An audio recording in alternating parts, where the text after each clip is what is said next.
The Gest of Freyak, wherein is told the hero's origin, his wooing of Findabair, his killing of the monster that guarded the rowan tree, and his betrothal.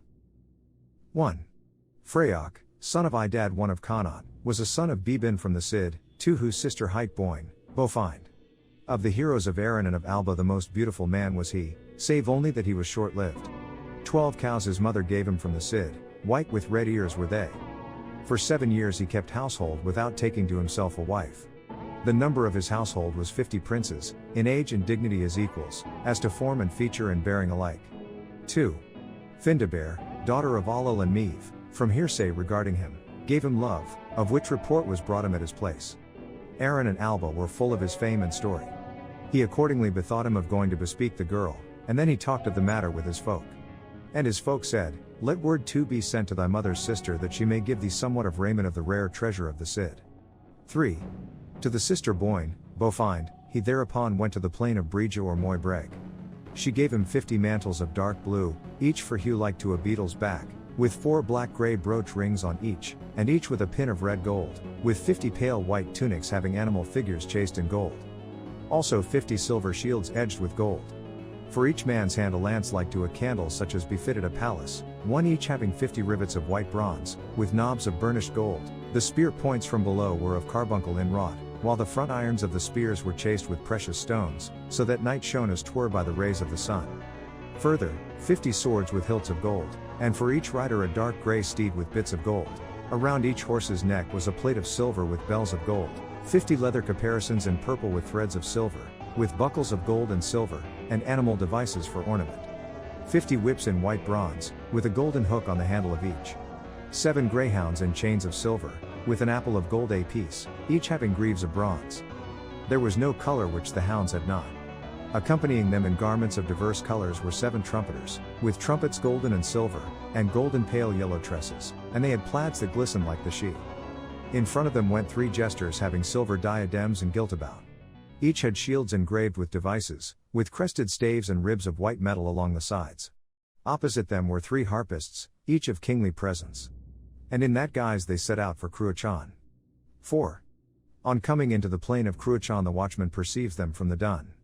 And he spake, I behold a host coming towards the fort in their numbers, a troop more beautiful or splendid never came to Allel and Meve since they assumed sovereignty, nor ever will. It is as if my head were in a wine vat with the wind that goes over me. I have never seen the equal of the feats and frolic, the games and gestures, of the hero. His play rods he casts with a shot from him, and the 7 greyhounds with their 7 silver chains are at them ere they fall to earth. 5. Then the folks came to view them from the dun of Cruachan, insomuch that they smother one another, and 16 are killed while looking on. On alighting at the door of the dun they unyoked their horses and set loose the greyhounds, which chased to Rath Cruachan 7 hinds, 7 foxes, 7 hares, and 7 wild boars, and these the youths kill on the lawn of the fort. Thereafter the dogs dashed into the brae and caught 7 others, which they deposited at the said entrance to the door of the chief Rath, where Freyak and his folk sat. 6. King Allel sent word to them, and inquired whence they had come. They accordingly named themselves after their true names, which they gave. Here, said they, is Freyak, son of Idad. 1 This the steward declares to the king and queen. An illustrious young hero, quoth Allel, let him come into the lists.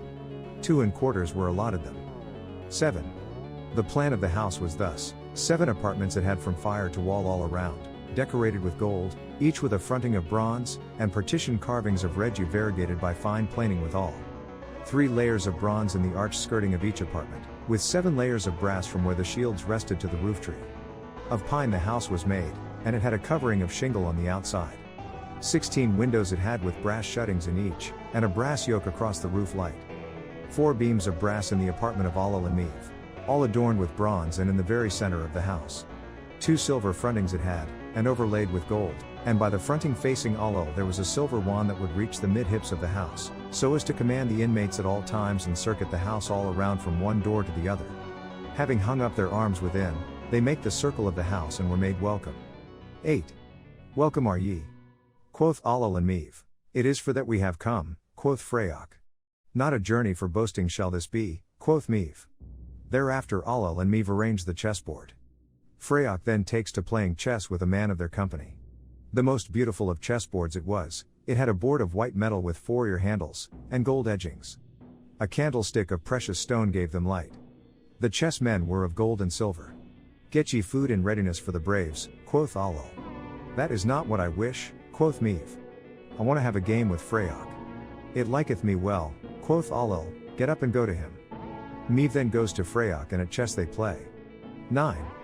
Freyak's folk in the meantime were roasting the animals of the chase. Let thine harpers play for us. Quoth Allo to Freyak. Let them play in sooth. Quoth Freyak. Harp bags they had of otter skins mounted with ruby, adorned with gold and silver, and roe skins, white as snow around the middle, with black-gray eyes in the center. Gold and silver and bronze in the harps, which were chased with figures of serpents and birds and hounds in silver and gold. With the movement of the strings the figures would move all about. The harpers having played, 12 of Allo and of Meve's folk died of sorrow and of grief. 10. Gentle and melodious this triad, theirs were the chants of childbirth. 3 noble brothers were they, sorrow strain, joy strain, sleep strain, and born from the she, their mother. It is of this music which Uath and the Dogda's harp played that the 3 are named. What time children were being born its strain was sorrow and travail from the soreness of birth pangs beginning. Next a strain of glee and of joy it played because of the pleasure of bringing the 2 sons to the birth. The strain played by the last son was one soothing and soft because of the heaviness of birth, so that it is from him that the 3rd of the music has been named.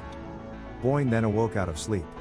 I receive, she said, thy 3 sons, O Uathn of full ardor, since sorrow strain, joy strain, sleep strain are on kine and women who shall fall by Meve and Allo. Men shall fall on hearing the strains being played. Thereupon the playing ceased. Splendidly has it come off, said Fergus. 11. Apportion us the food, said Freyak to his folk. Bring it in. Lotar, having stepped within, divides them the food. On his hand used he to divide each joint with his sword, leaving neither shred nor skin. Since he took to dividing he never hacked the meat under his charge. 3 days and 3 nights, then, were Meve and Freyak playing chess, by reason of the abundance of precious stones with Freyak's folk. Thereafter Freyak addressed Meve. Well have I played against thee, I take not thy stake from the chessboard that there be to thee no decay of honor. Since ever I have been in this dun, said Meve, it is this day that I feel the longest. Yea, certainly indeed, quoth Freyak, 3 days and 3 nights have we been playing chess. 12. At this Meve starts up. She felt shame at the warriors being without food. And she goes and tells this to Allo. An extraordinary deed have we done, the warriors outside who have arrived to be without food. Dearer to thee is chess playing, quoth Allo. It hinders not food being distributed throughout the house to his suite. 3 days and 3 nights are they there without our having perceived the night through the glare of the precious stones within. Tell them then, said Allo, to cease the lamentations they make until food be served them. Thereupon food is served them and it pleased them well, and they stayed there 3 days and 3 nights feasting. And thereafter Freyak was called to the hall of audience to converse with Allo and Meve. They ask him his errand. It pleases me in sooth to visit you, said he. Your company is indeed not displeasing to the household, said Allo. Your arrival is preferable to your departure. 1. We shall stay with you another week, then, said Freyak. They stay until the end of a fortnight at the dun. Every day they go to the chase and hunt. And the men of Connaught used to come to view them. 13. It was, however, a trouble with Freyak not to have conversed with the daughter, for it was that benefit that had specially brought him. Night at end he got up one day to bathe in the river. It was at the same time that she with her maid went to bathe. He takes her hand. Stay to speak with me, it is for thee I have come, he said. Pleased am I, said the girl, but if I come I could do nothing for thee. Wouldst thou not elope? He queried. I will not elope, she said, I am a king and queen's daughter. Thine estate is not so humble that thou wouldst not get me from my people, and it is my choice too to go to thee, for it is thou whom I have loved. And do thou take this ring of gold with thee, said the girl, and it shall ever be a token between us. My mother gave it me to put by, I will say that I mislaid it. They each then part. 14. I am fearing indeed, quoth Allo, the eloping of yon daughter with Freyak. 'Twere not in vain one even should she be given him, he would come to us with his cattle to aid us at the ton, said Meve. Freyak goes to the audience chamber. Is it a secret ye are speaking of? He quoth. Though it were a secret, thou wouldst fit in, said Allo. Will ye give me your daughter? Said Freyak. She will be given thee, said Allo, if thou give me her purchase price too which I shall name. Thou shalt have it, said Freyak. 60 black-grey steeds to me, said Alol, with their bridle bits of gold, and 12 milch cows, each in milk, and each having a white red-eared calf. And do thou come to me with all thy force and with thy musicians for the bringing of the kine from Kulnya, my daughter to be given thee provided thou dost come to the hosting. I swear, Freyak spake, by my shield, by my sword, and by mine arms, I would not give that purchase price even were it for Meve herself. Then he marched out of the house. 15.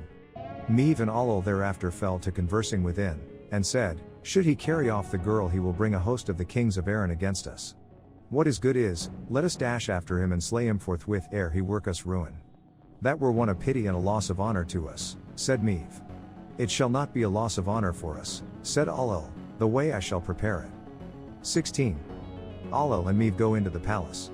Let us set off, said Alol, that we may see the chase hounds hunting until midday, until they are tired. Thereafter they set off to the river to bathe themselves. Freyak. I am told, said Alol, thou art expert in water, get into this linn too that we may behold thy swimming. What kind of linn is it? Said Freyak. We know not any danger therein, and bathing in it is frequent, Alol said. Freyak then strips off his clothes and goes into the linn, his girdle he leaves on shore. Alol opens Freyak's purse behind his back, and finds therein the gold ring, which Alol recognizes. Come here, O Meve, said Alol. Then Meve goes to the place where Alol was. Dost thou recognize that? Said Alol. I do recognize it, said Meve. Alol cast the ring into the water. Freyak, however, perceived that, and saw how a salmon leapt to meet it and took it into his mouth. Freyak made a dash for the salmon, caught it by the jowl, went to land and brought it to a hidden spot by the brink of the river. He then proceeded to come out of the water. 17. Come not out of the water, said Alol, until thou bring me a branch from yonder rowan tree that is on the brink of the river, beautiful I deem its berries. He then goes off and breaks a branch from off the tree, and brings it on his back across the water. And the remark of Findabair was, is that not beautiful that ye see?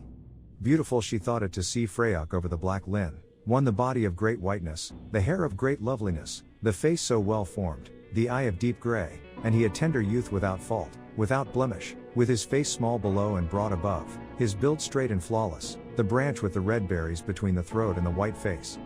Findabair was wont to say that she had not seen aught that would come up to him half or third for beauty. 18. Thereafter he throws them the branches out of the water. Lovely and beautiful are the berries, bring us more of them. He goes off again. As he was in the middle of the linn, the monster from out the water lays hold of him. Give me a sword, Freyak cried, the monster hath got hold of me. There was not on land one who would dare give it to him for fear of Alol and of Meve. Thereupon Findabair strips off her clothes and gives a leap into the water with the sword. Alol casts a 5-pronged spear at her from above, a shot's length, so that it passes through her 2 tresses of hair. Freyak, however, caught the spear in his hand, shoots it to landwards, the monster all the while being in his side. It was a bow cast, a species of champion's weapon feat, so that it pierces Alol's purple robe and tunic. Thereupon the young braves who were in Alol's suite got up. Findabair then gets out of the water, and leaves the sword in Freyak's hand. Freyak cuts off the monster's head so that it lay above on its rump, and Freyak brings the monster to land. From this is named Duibline Freyak, Freyak's black linn, Blackpool, on the Bry in the lands of the men of Connaught. Thereafter Alol and Meve go to their dun. 19. A great deed we have done. Quoth Meve. Of what we have done to the man we repent, says Alol, for he is not to blame. As for the girl, on the other hand, her lips shall pale in death ere the morrow's eve, nor shall her guilt be the bringing of the sword. For this man do ye prepare a bath, of fresh bacon broth and heifer flesh minced in it with adze and axe, Freyak therein to be bathed. All that was done as he said. 20. Then the hornblowers, or trumpeters, preceded Freyak to the dun, and such was their playing that 30 of Alol's and of Meve's friends in chief die from the magic music. Freyak was led into the dun, and brought into the bath. And the womenfolk rise around him at the vat to rub him and to lave his head. On being brought out of it a bed was made. Then was heard the sore lament from over Cruachan drawing nigh, and there were seen thrice 50 women in crimson tunics, with headdresses of green, and silver rings on their wrists. One is sent to them for tidings to learn why they keen. For Freyak son of Idad, Freyak Makii, spake the banshee, in south for the darling of the Sheetha, princess of Erin. Thereat Freyak hears that plaintive keen. Lift me out, said he to his folk, this is the keen of my mother and of the ladies of Boyne. Thereupon he is lifted and brought out to them. The women come around him and bring him off to the she of Cruachan. On the morrow at the 9th hour they saw him return, with 50 women around him, and quite whole. Flawless and stainless, the women being alike in age, shape, form, and loveliness, in beauty and symmetry and figure alike in appearance as the women of the Shitha, so that there was no means of knowing the one from the other. Men all but smothered one another, as they pressed, around them, until in the door of the lists or outer court they separate. They raise their keen at departure, so that they set the men in the list beside themselves. From this is named the keen of the banshee, a fairy melody with the musicians of Erin. 21. Into the dun goes Freyak, and the hosts rise up before him, and bid him welcome as if it were from another world he came. Allel and Meve arise and show they are penitent for the misdeed they did him. They make full peace and betake themselves to feasting until night. Freyak summons a servant of his suite and said, "Get thee off to the spot where I went into the water, a salmon I left there, bring it to Findabair, and of it let herself take charge, and let her broil it well. The goldring is in the salmon's middle. I expect it will be asked of her tonight." They become inebriated, and music and playing delight them. 22. Quoth Allel to his steward, "Bring me all my treasures." They were brought him and were before him. "Wonderful, wonderful!" they all exclaimed. "Call ye Findabair to me," said Allel. With a train of 50 maidens she comes in. "Well, daughter," Allel spake, "the ring which I gave thee last year, is it in thy possession? Bring it me that the warrior braves may see it, thou shalt have it again." "I do not know," she said, "what has become of it." "Well, find out," said Allel, "it must be sought, else the soul must part with thy body." "It is unworthy to say so, there is much that is fine besides," said the warrior braves. And Freyak spake, "I possess no treasure which I would not give up on behalf of the girl, for she has brought me the word to save my life." "One of treasures thou hast none which can save her if she bring not the ring back," quoth Allel. "I have no power to give it," said the girl, "do with me what thou wilt." "By the God of my folk," said Allel, "thy lips shall pale in death if thou return it not. Why it is asked of thee is because of the impossible. Until the dead come back who died since the world began, from where it was flung I know it doth not return. Verily, not for reward or longing shall the wished for treasure return," said the girl. "Since, however, thou dost long for it so pressingly I go to bring it thee." "Go, indeed, thou shalt not," said Allel, "but let some one go from thee to fetch it." And the girl sent her maid. "I swear by my people's God," she said, "should anyone be found to protect me from the tyrant's stroke, one I shall no longer be in thy power should the ring be found." "Should the ring be found," said Allel, "I shall certainly not prevent thee, should it even be with the groom, stable boy, that thou shouldst go." 23. The maid then brought into the palace the dish with the broiled salmon thereon, well prepared with honey dressing. Over the salmon lay the golden ring. Allel and Meve view it. "Let me see," said Freyak, and he looked for his purse. "Meseemeth, it is for a testimony that I left my girdle behind," said Freyak. "Declare on thy royal word what thou hast done with the ring." "Yea, I will not conceal it from thee," Allel said. "Mine is the ring which was in the purse, and I knew it was Findabair who gave it thee. On this account I flung it into the black lin. On thy word of honor, and by thy soul, declare, O Freyak, how it has happened to be brought out." Freyak spoke, "I will not conceal it from thee. On the first day I found the thumb ring at the door of the lists, and I knew it was a lovely gem, therefore I carefully put it by in my purse. On the day that I went to the water I heard how the girl had gone out to seek it. I said to her, 'What reward shall I have from thee for finding it?' She told me that she would give me a year's love. It chanced that I had not got it with me, I had left it behind me in the house. We met not until we met as she gave the sword into my hand in the river. And thereafter I saw when thou didst open the purse, and didst fling the thumb ring into the water, and I saw the salmon spring to meet it so that it took it into its mouth. Then I caught the salmon, took it up on the bank and put it into the girl's hand. It is that salmon then which is on the dish." 24. At these tales the household were struck with astonishment and they marveled. "I shall not bestow my thought on another youth in Erin after thee," said Findabair. "Betroth thee to him," said Allel and Meve, "and do thou come to us with thy kine to the raid of the kine of Coolnya. On thy return once more from the east with thy kine, ye twain shall wed that same night, thou and Findabair." "I will do so," Freyak replied. They are there until the following day, when Freyak with his companions got ready and bade farewell to Allel and to Meve. They then set out for their own bounds. The death of Freyak 1. On Clun Frauach to a friend doth sigh where doth lie a warrior low on his bier. and his moan makes warriors grieve, and bereft of love his spouse. For Idad's son she doth keen, for whom is named Cairn lay of Freyak mac Idad of soft locks, Idad son of raven hair. Westward there lies Freyak mac Idad, who fulfilled proud Meve's behest on Cruachanshi. Sid, a mother weeps sad the tale. A mother's wail she grieves sore for Freyak her son. Many a field in strifes of old he had won, and behold Freyak mac Idad lieth cold. To Clúin Frauch comes Findabair, she doth weep, a sad lady, with tresses soft and curling locks, and her hand of Queen Meve proud heroes sought. Freyak won out tor Hujus and Quch o Clúin won. H. Osnod carried and Clúin Frauch H. Osnod Louch and Kaziel Crow H. Osnod Dinan Tursich Fear Agaston Galen Bean Og, 2.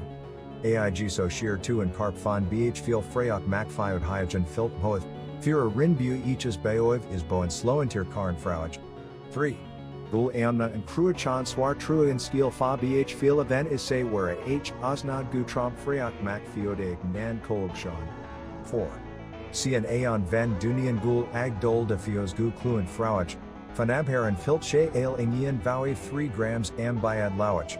Findabair of golden hair Allo's one daughter, she lies side by Freyak tonight, of many loved, of many sought but never a love, but Freyak had Findabair.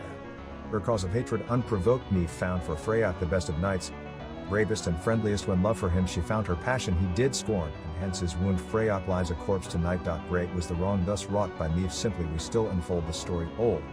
With womankind side not in ill his death her scheme foretold. On Clúin Frauch a friend doth sigh, a rowan tree grew on Loch Meve. Southwards is seen the shore, every fourth and every month ripe fruit. The rowan bore fruit more sweet than honeycomb, its clusters virtues strong, its berries red could one but taste hunger they staved off long. 5. Ingi and Orla 1 is Foltis Freyak and Noctab Erthab Ge more fear Dha Detergot I Neor Gradaj see fear Act Freyak. 6. Fei is Medvam Yofuith Kerdias Frauch Fa fear and Gliad, a Chais Fan Kroich Ta Corp Tre Gun Lokta Inamria. 7. Detroit e Gusabas Tavri Nabe Na Tuganok is more Empudara Thuit Lament Viniosid Gun Chelganos, H. Osnod. II 8. Karun Dubi Airlock Mai, Dushimistan Tre Fa Diaz, Gok A. Re, Agus, Gok Me, Torad Abi Dubi Air. 9.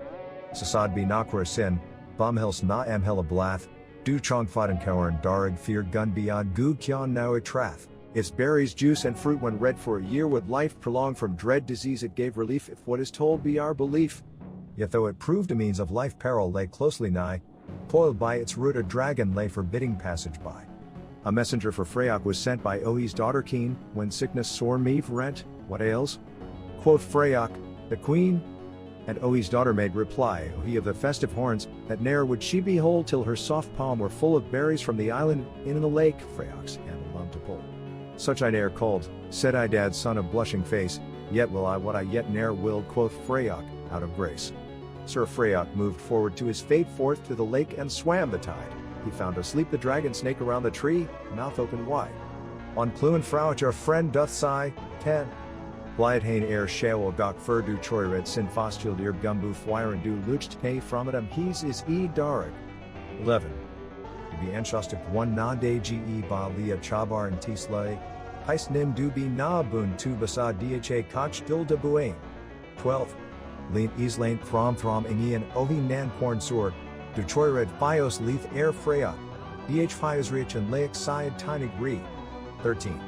A dub hairt menth knock by slan murphy lan a boise mouth du charaban locha fuergun dinaga buain act freya. 14. Canoe asach reeve need turn od me ar mac fiodia gon derg ge guard hernas e ar freyak rates a du buain char doom haive. 15. Gluaces freyak, be fear and I buainish and aaron lock fuera fist is I naswain is a kyan suis recent das. H. Osnod. Fifrauch, Idad's son, of weapon keen of the beast being unperceived, of berries red a lapful brought Meve's longing to relieve. Though good be that which thou hast brought, quoth Meve of form so fair, naught me relieves, O champion bold save branch from trunk thou bear. Freyak gave consent, no fear he knew but swam the lake once more but hero never yet did pass the fate for him in store. The rowan by the top he seized from root he pulled the tree, and the monster of the lake perceived as Freyak from the land made free. With his gaping maw the hero's hand he seized in the liquid tide Freyak seized the monster by the jaw, would a knife were by his side. 16. Freyak mac fiode an arm ger teinig own fist gun fiosd, thoga h anal tach cher darug foreign rogue med dh a tie. 17. Ak ge maith not tugais leet, a duphert med fesgal kruth, ni fwire mies, a louch lewin axlatabuane as a bun. 18. Togras Freyak, neor guiltium, shinva res era linbuig is neor feud, niak 1 ge more og theachton bas and roba kid. 19. Gabas and Cowan airbar, theruing and kron as a frave, tab hair do, a chose don tor mathikias do resa fest. 20. Barias eragus e airson is gabas a lav na creas, dugab sasan is air guile, truig gun and ski and aig Freyak. Findabear of lovely tresses for Sir Freyak her love, unperceived, a knife she bore, Freyak's fair skin the monster tore and gnawing shore his arm away. Freyak, Idad's son, in conflict dire with the monster's woeful ire on the southern strand they fought and fell, and blood the boulders died. Nor short the conflict, in his hand Freyak held the monster's head, which when the maiden did perceive on the strand she swooned as dead. The maid then spake as she awoke in her palm his hand she placed, though now but food for birds of prey, thy renown on earth is traced. And from the death the hero died the lake doth take its name, forever is it hight Loch Meave, and thus resounds his fame. On Clun Frowich a friend doth sigh. 21. Fanab Hera and Filche Ale du Ran Chudge Ski and Gunfire, Liadera Fistiknias Ban is Thescott a law of air leod. 22. Duthuatadar Bon Rebon Air Tre Nan Clock Cor Fo Dias, Freyak Mac Fiodake is a fist, Truig, Ud, Marthug and Treus. 23. Ga Comrag Ni Comrag Gear du Rug Lays a Kyan Na Live, Nar Chunaik and Neon E du Hai Non Nol Aaron Tre. 24. Areas and Neon Owned, Gabazan Lov, Bal Lov Bog, Ge Ta So Na Kuid Nan Yun 1 is more and T Yuk de Rina Bos. 25. Own Basin Du Fuer M Fear Lock Mov Gun Lindan Lock Ada and TNM Sin Death Gu Luan Ga Germa Nuas Gusa Nose. H. Osnod Charade. Ivy his body to Clun Frowich is born a hero on his beer laid low, and still the mead his name makes known. Pity the survivor's woe. Cairn of the hand beside me here is named from Freyak Cairn Leab. Back he ne'er turned his hand but fought the foremost when alive. Belov the mouth that friends ne'er scorned the lips which woman's lips had pressed. Belov the chief of hosts the lord. Belov the cheeks the rosiest. Cheek redder than the blood of fawn, hair darker than the raven's crest, and softer than the streaming foam, whiter than snow Freyak's waist. More fringed than meadowsweet his locks, and violet his eye more blue, than rowan's ripe his lips more red, whiter his teeth than woodbine hue. IV 26. Barrier and Sin Gu Cluen Frowich Corp and Lowich Gu Kazel Crow Air and GCL Wayne Tugged Anim as Mergam Harrias Dia Ice Bayo. 27. Karn Live and Karn So Riem Thav O Live Frowich Du Beast Sun, Fear Nar Ion Podod and Treus Fear Bod Highs Neared and Trod. 28. Ion Win Am Bulnar Ob Dob Dam Biddies Nigh Twarpart Fog Ion Win Tyron and Nan Slua Ion Win Green Nar Derek and Rose. 29. Duiv na fiat bar of hilt the urgagri na fuel lau I fong hini na kabar shruth yila na and sneech pias frowich. 30. Ks na and Kasian folkworm a raz na aur liak 1 dirge na parton the pule yila adud na blade fife. And mast his spear was higher, his voice more musical than lute, no swimmer that with Freyak could vie his side by water put. Broader than door leaf was his shield, whoso could wield it, happy lord. Long as his lance the arm of Freyak than ship's plate more broad his sword. With that Freyak by heroes bold, the bestower of gold, fell, alas and alas. Through a monster's hold we hear his funeral knell. On Clun Frowich a friend doth sigh. 31. Ardishlia na krana shulbin na tud shilla ros namhoi dubfar na Freyak cha du shinathav resruth. 32. Balith na kamla stryth iam when triatha be redruim ko fatalan is a lav leithna called na klard ling. 33.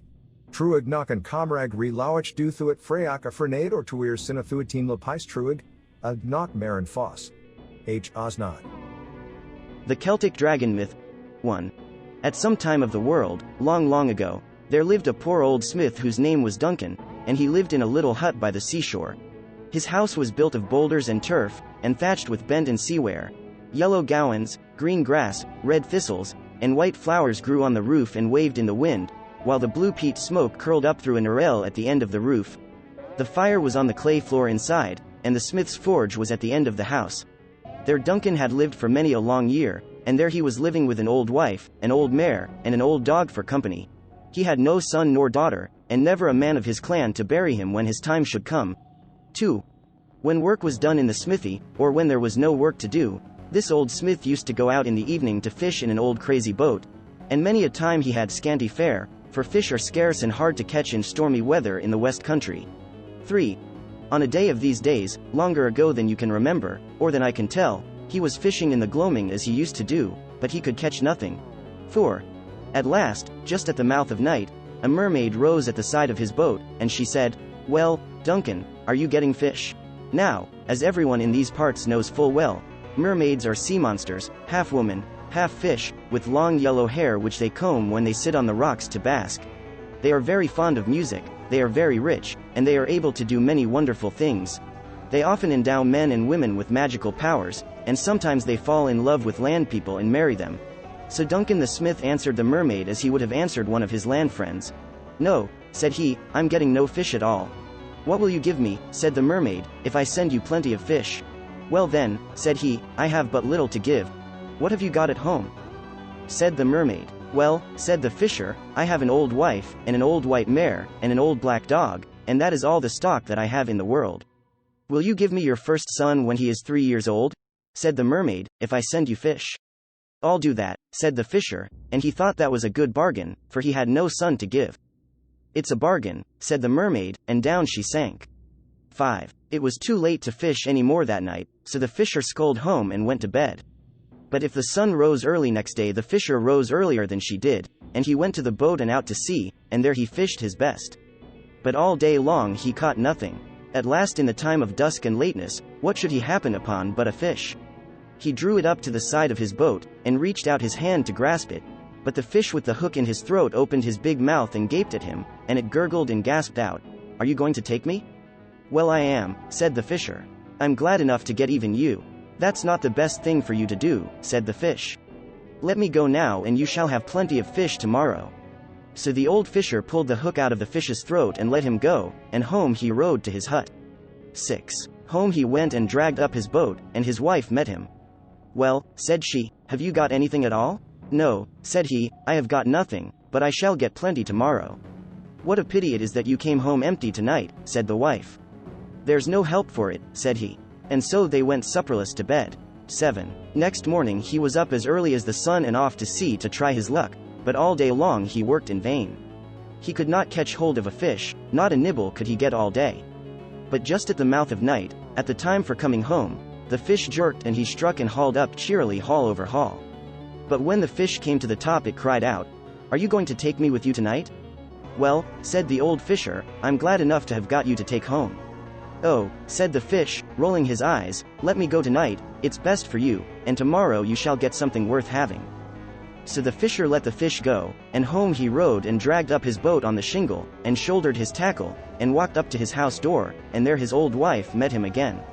8. "Are you come home empty-handed again?" said she. "I am, indeed," said the old man. "Oh, we shall not live," said the wife, "we shall die." And so they went fasting to bed once more. The Fisher. 9. On the next day it was the same thing.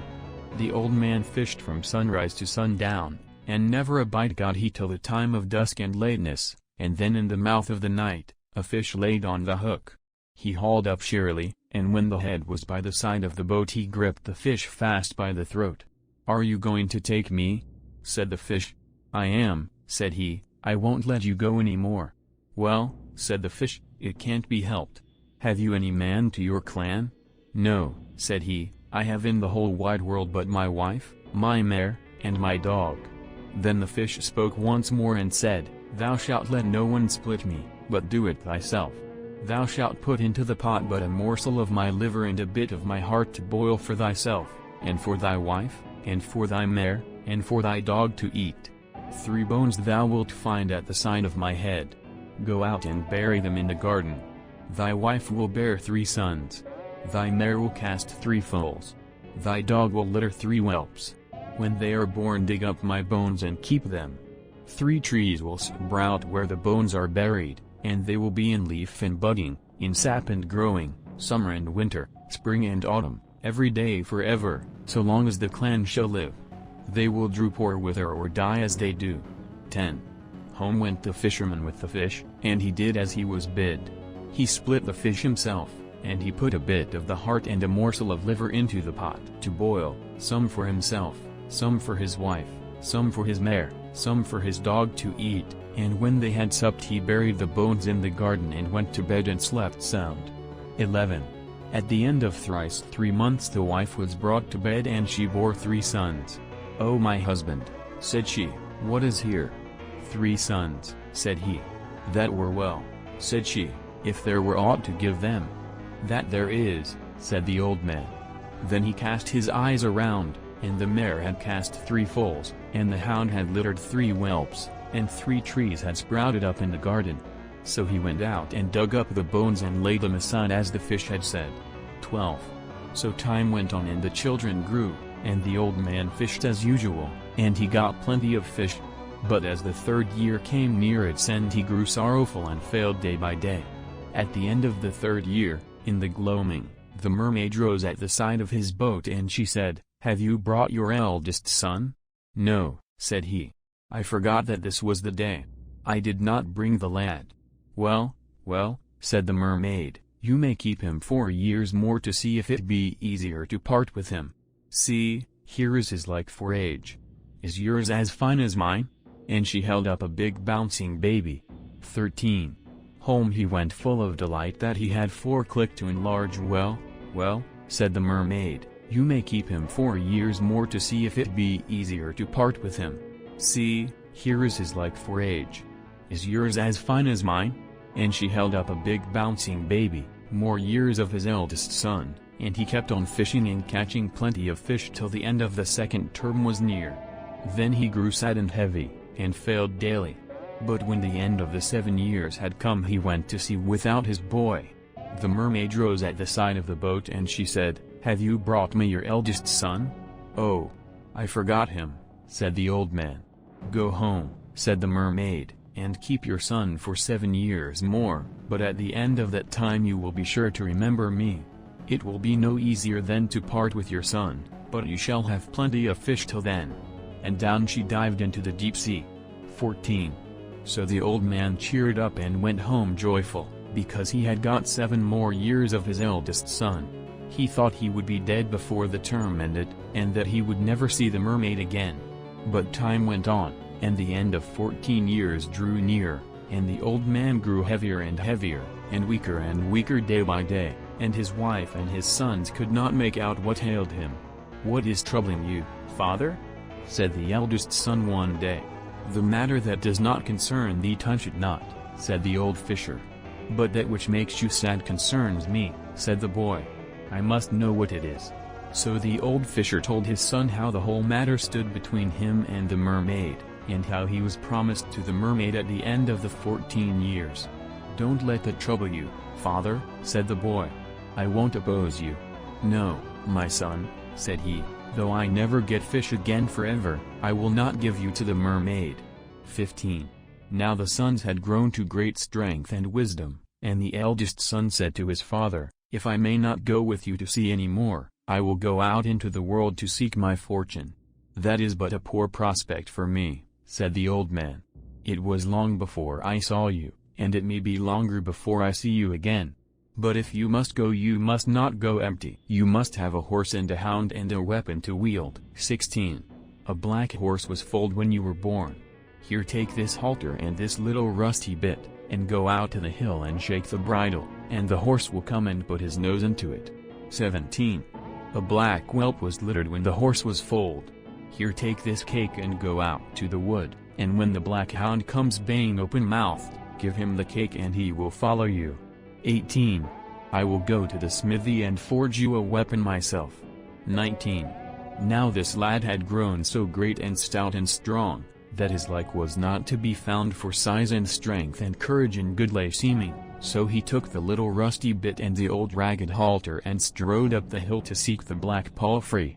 He had not got far on the moor when the wild, shaggy, prancing, black palfrey came galloping down with clattering hoofs and shining eyes and streaming mane and snorting blood-red nostrils and open streaming mouth, rushing as if to trample the lad underfoot and tear him, but the lad shook the bit till it clinked and rang, And the black steed came and put his nose into the halter, and they were good friends at once.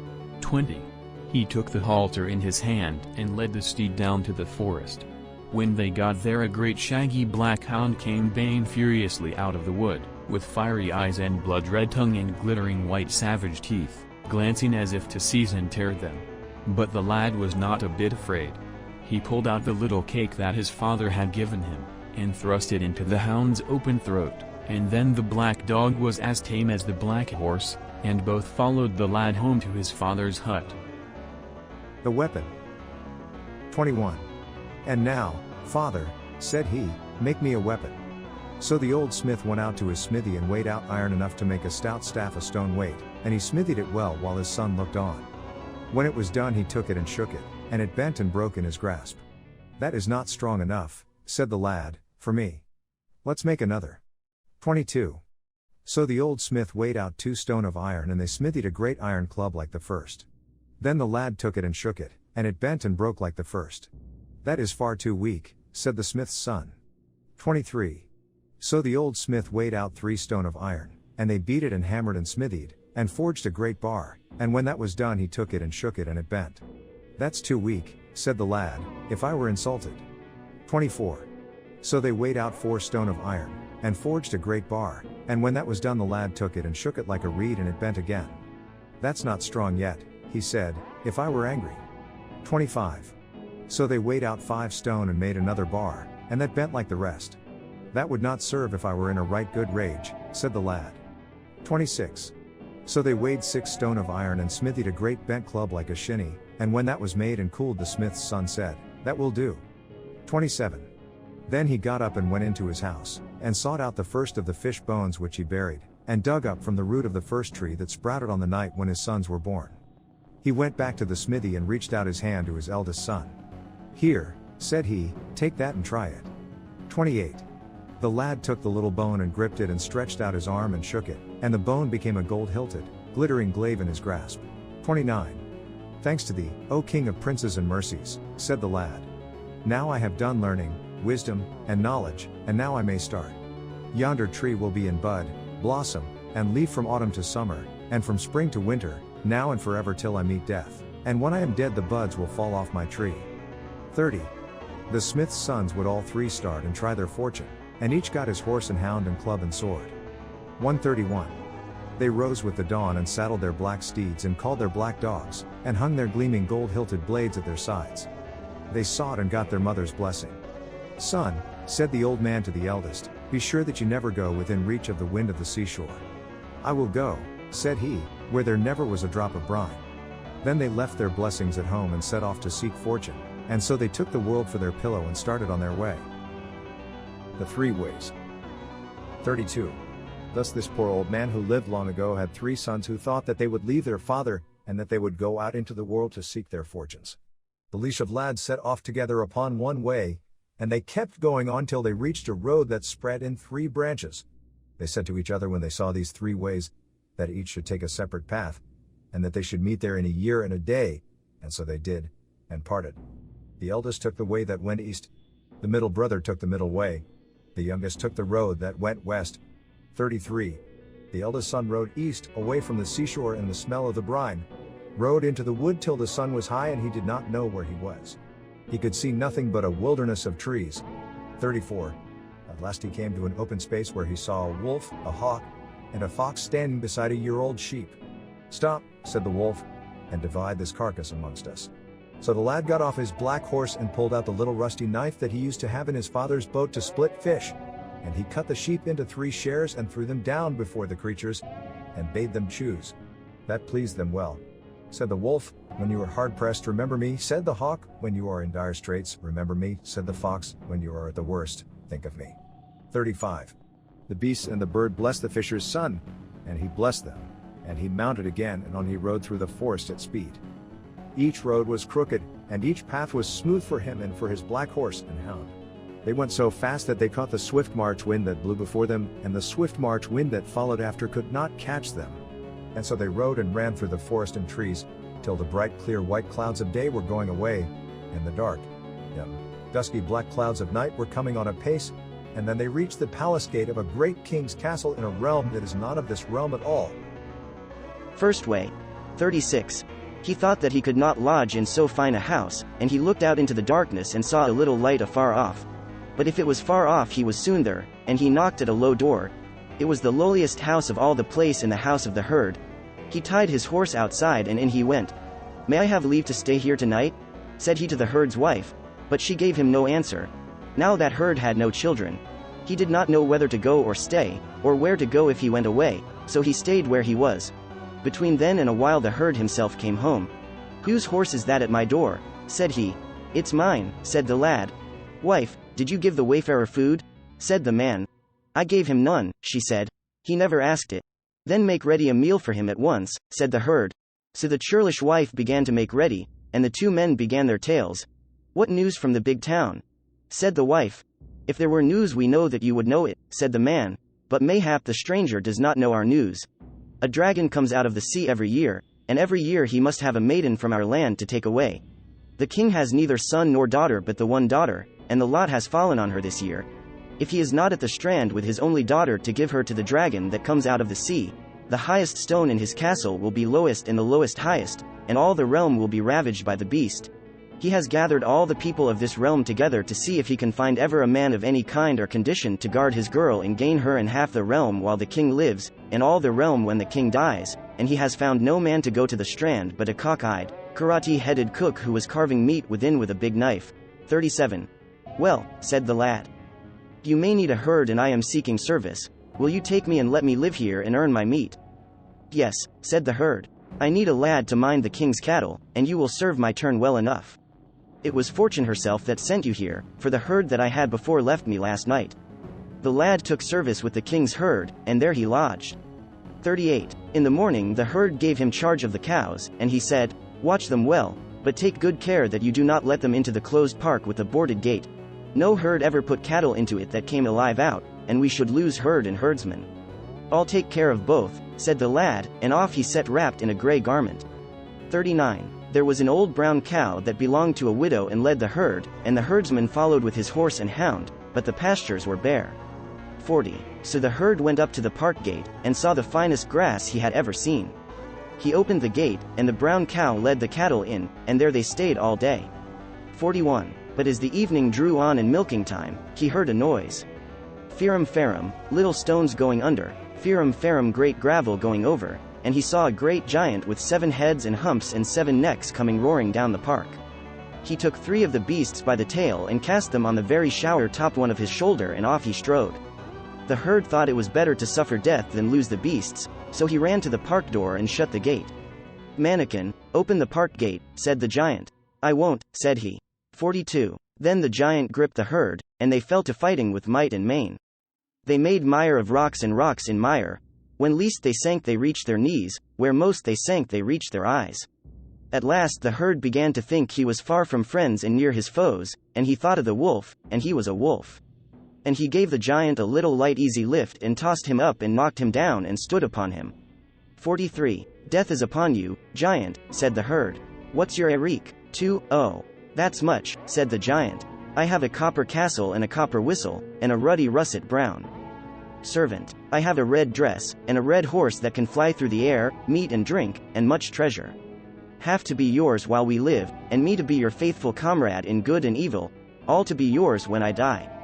"That's mine and your life," said the herd. And he killed the giant. 44. Then he searched in the giant's pouch, and found the whistle and rode up to the copper castle and blew a blast. And the ruddy russet brown servant came out, and he said, "Well, now, I cannot but think that my master must be dead." "I'll be your master and not a whit worse," said the lad, and he asked for food and drink. That he got, and then he said, "Don't let a pin's worth go hence till I come again." "I won't, master," said the ruddy russet brown servant who was in the copper castle. 45. The herd left the copper castle and gathered the skirt of his gray garment, and took the brown cow, and the rest followed him home. The old herd met him sauntering on, and he said, "You have come back alive." "Yes," said he. "Did you see any man to harm or frighten you?" "No," said he, "no one." 46. When the cattle were milked and all about the king's house were pleased, for they had not enough of milk pails to hold the milk, they had to send for carpenters to make more.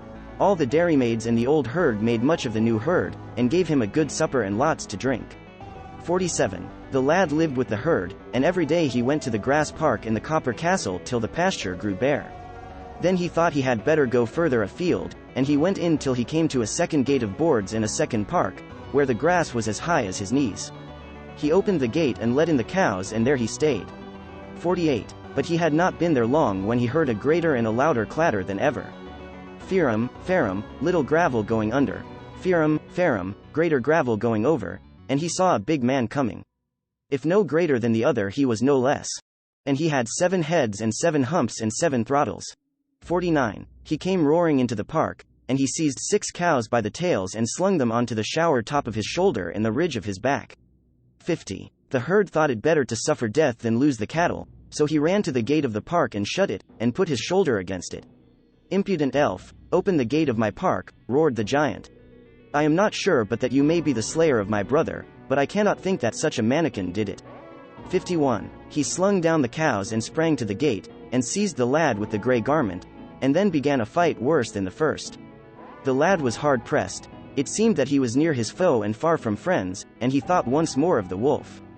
Then he was a wolf, and he gave the giant a little gentle, cheery, easy lift, and he tossed him up and threw him down, and gave his heart and ribs a bump against the earth. Mine is your lying down and rising up, death is upon you, said the lad. What's your Eric? 52. That's much, said the giant. I have a silver whistle and a silver castle, and a fine, fair, white servant in it. I have a white steed that can fly through air, or the sky, all is the same to her. I have a white dress, meat and drink, and much treasure, half to be yours while we live, all to be yours when I die, and I will be your faithful comrade and ally as long as I live. That's mine, and your death, said the lad. Then he tucked up the tail of his grey garment and slew the giant. 53. Then he searched in the giant's pouch and found the silver whistle and rode to the silver castle and blew a shrill blast. Out came the fine, fair, white servant, and when he saw the herd he said, I do believe that my master must have died. I'll be master to you and no whit worse, said the lad, quickly fetch me food and drink. He got that, and then he said, take care of all that is here till I come again. I'll do that, master, said the fine, fair, white servant that was in the silver castle. 54. Then the lad tucked up the tail of his grey garment, and took the brown cow, and the rest followed home.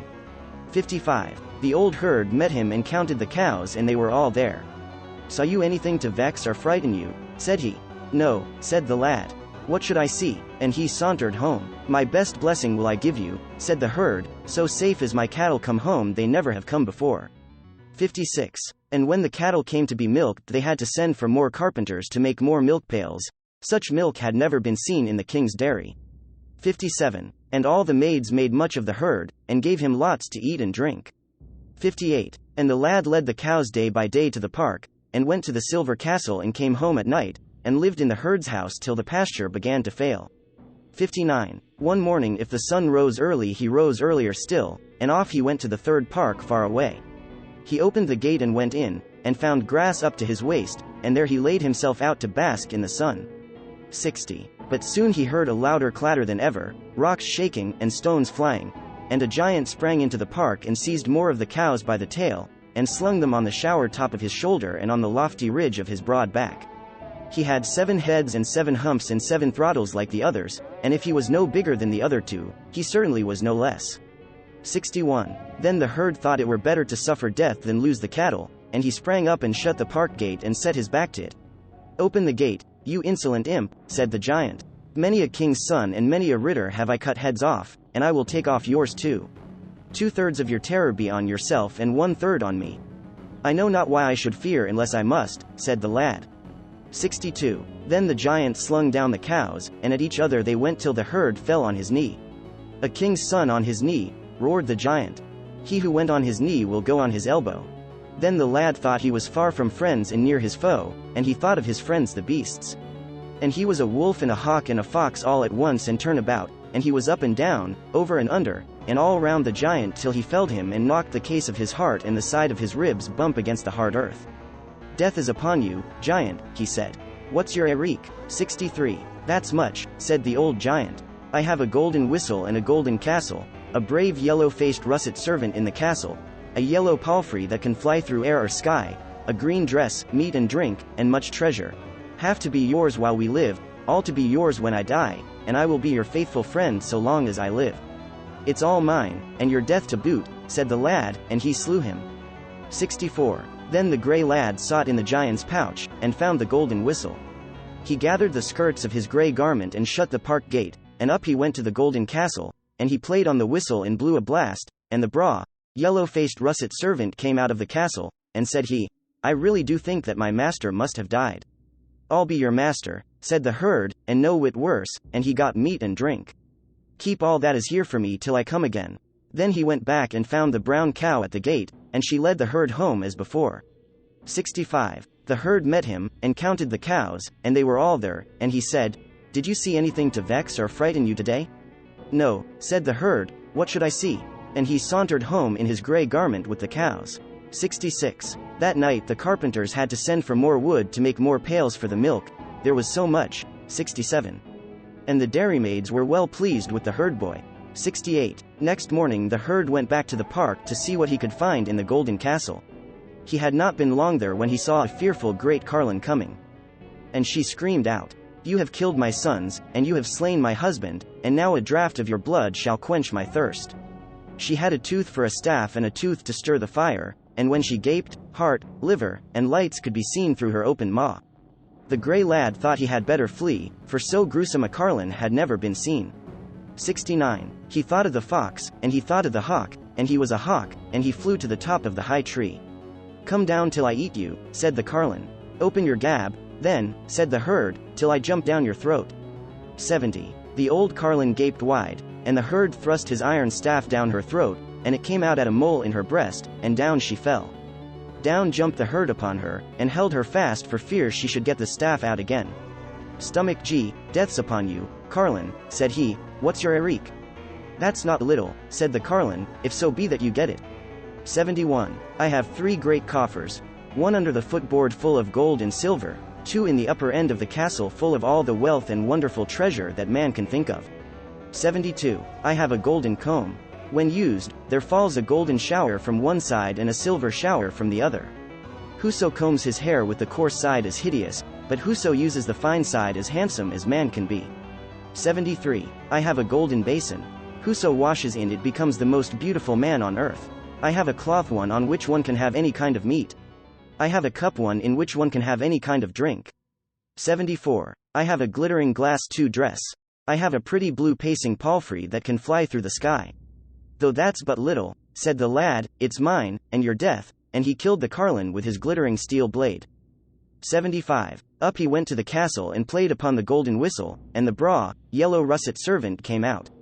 He went into the golden castle, and found all the marvelous things that the carlin had. He combed his head with the golden comb, and showers of gold and silver fell from his hair. He washed in the golden basin and put on the glittering glass garment, and never was seen so handsome a man since the world began. He ate and drank. Never did hungry herd taste such a meal. Then when all was ended he laid his braveries by, and gave them to his braw, yellow russet servant to keep. He combed his head with the coarse side of the golden comb, and he was shaggy and swarthy, sunburnt, rough and scabby as he was before. He tucked up the skirts of his grey garment and went to the park gate, let out the brown cow, and sauntered home as usual. The Mermaid. 76. Then as usual the old herd met him and counted the cows, and said, Did anything happen to frighten you today? No, said the herd, nothing. What should happen? 77. I have news for you this day, said the herd. What's that? Said the grey lad. The great Biast is coming out of the sea to take away the king's daughter, and unless he gets her the whole realm will be ravaged. I should care much more if evil befell our brown cow, than if it happens to the king's daughter, said the herd's boy, and home he sauntered to the herd's hut, and went to rest. 78. If the dawn came early next day, the herd rose earlier, and he took the cows and the brown cow at their head, and went straight to the first park. He opened the door of the park, and put them in, because there was no giant there now to meddle with or molest them. Then he tucked up the skirts of his grey garment, and up he went to the copper castle, and took out his copper whistle and played on it, and blew a shrill blast. The ruddy brown russet servant came out and said, What's your will, master? meat and drink, horse and dress, arms and armor, said the lad. That was ready, and when he had eaten and drunk his fill, he mounted and started. 79. Now when the king found that his only daughter had to be early out on the deep-dyed dark green hills, where the sun rises betimes and sets so late, and when he could find no man to guard her from the great sea monster that was to come out of the sea but the cockeyed karate cook, who carved the meat with a great big knife in the king's kitchen, he sent them both off to the strand before sunrise, and 14 full-armed, worthy warriors with them. When they got there, the king's daughter sat on a green mound by the seaside, and the cook went to the shore and flourished his carving knife. He dug it into the sand and shouted, "Though all the monsters in the sea, and all the warriors in Sorka should come, thus will I do to them." When he was tired he came to the king's daughter, and laid his head on her lap. "Comb my hair," said he. "Comb your filthy hair?" said the princess, "You wretched scullion, not I." 80. Then they saw a shower coming from the west, and the sun in the east, and a glittering warrior with a flashing sword, with a ruddy russet dress, and a red horse riding swiftly from the eastern sky. And when they saw him, the 14 full-armed worthy warriors fled to hide, and the cockeyed karate-headed cook with the carving knife ran away faster than they. And he hid in a dark hole where no man could see him and where he could see all. 81. Then the rider of the red palfrey came down to earth and tied his steed to the branch of a tree and came to the king's daughter, who sat sorrowful on the green mound by the deep-dyed dark green hills by the seashore, and he said, "There's gloom on your face, girl, what ails you? And why are you here?" "No matter," said she. "I shall not be here long, for the dragon is coming out of the sea for me, to take me away." "I will stay with you," said the lad, "and keep you company for a while." Then he laid his head in her lap to sleep and rest, and she combed his long hair. 82. "But if you sleep," said she, "what will rouse you?" "If I sleep," said he, "nothing will rouse me but to cut off the tip of my left ear." "Do that when the dragon comes." And so they sat on the green mound in the morning sun, and the king's daughter combed the lad's long hair and he fell fast asleep. 83. He had not slept long when the lady looked and saw the dark squall coming from the west, the sea running east, and the waves waxing, and she tried to waken the lad. She laid his sword on his face and he stirred but slept on. Then she saw the dragon coming in the squall with the rising tide and the waxing waves, spouting and blowing spray and spindrift from mouth and nose, and she was terribly frightened by the horrible noise of the fearful beast. She took the lad's bright sword and cut off the tip of his left ear, and up he rose and shook himself. 84. Then he shook a little rusty shaggy bridle that he had at his girdle and a black steed came and a black hound. He mounted the horse, and down to the strand he rode with the black hound at his heels. 85. And the dragon came to the strand, and he was so weighty that he sank in the sand. 86. Then they fell upon each other with hard blows and much noise, rattling of stones, clashing of arms, baying and neighing, and shouting and roaring, splashing of billows and turmoil of wind and waves. Man and dog did the best they could, and the dragon fought as well. Sometimes the dragon rolled over the man, sometimes the man rolled over the dragon. 87. At last the man thought that he was far from friends and near his foe, so he gathered his strength and clutched his sword and smote off one of the monster's heads. 88. "If I had a draught of fair water," said the dragon, "I would tear you to pieces now. If I had a draught of good red wine I would slay you this day," said the fisher's son. 89. "If one head is off two are on," said the dragon. "If the king's daughter is not here tomorrow at this same hour the realm shall be ravaged by me." 90. Then the dragon went back into the sea and went out of the loch with the ebb tide and the swelling waves of the ocean. 91. Then the lad picked up the dragon's head and tied it in a withy with a queer knot, and he sprang on his red horse and rode off to the eastern sky and disappeared. 92. Now the cook had hid in a place where no one could see him and where he could see everyone, and when the coast was clear, out he came and seized the head and flourished his knife, and threatened the king's daughter with instant death if she dared to say that he did not do this deed of valor. 93. The 14 full-armed worthy warriors of the king's guard when all was still came back, and found the cook with the dragon's head on a withy, and the king's daughter unharmed. They all marched back to the palace and boasted aloud. 94. But the king's daughter had the tip of the ear in her pocket. 95. The fisher's son went back to the copper castle and played on his copper whistle, and gave his red steed to be stabled by the ruddy russet-brown servant, and his dress to be laid aside. Meat he got and good red wine to drink, and when he had rested, he tucked up the skirts of his grey garment and went to the park and opened the gate, and let out the brown cow and the rest of the cattle, and sauntered home as was his wont. 96. "I have news for you today," said the old herd when he met him. "What's that?" said the grey lad. "The cockeyed karate cook has cut one head off the beast that was to take away the king's daughter, but two heads are on yet, and they are to meet tomorrow. I had rather our brown cow were well than the realm and the king's girl," said the herd's boy. 97. "Well," said the herd, "it will be said of that cockeyed cook, many a good blade has a bad sheath." "That's true enough," said the herd's boy, and home he went and slept in his dark crib. 98. If the day came sooner than that the herd was up, and off he set with the cows to the second park. He went to the silver castle and sounded his silver whistle, and the fine fair servant came out and said, "What's your will, master?" "Meat and drink, horse and harness," said he. That was ready, and when he had eaten and drunk he mounted and rode through the air. 99. The king's daughter, with the karate cockeyed cook and the 14 fine, full-armed, worthy warriors were at the strand boasting and brandishing their blades as before. 100.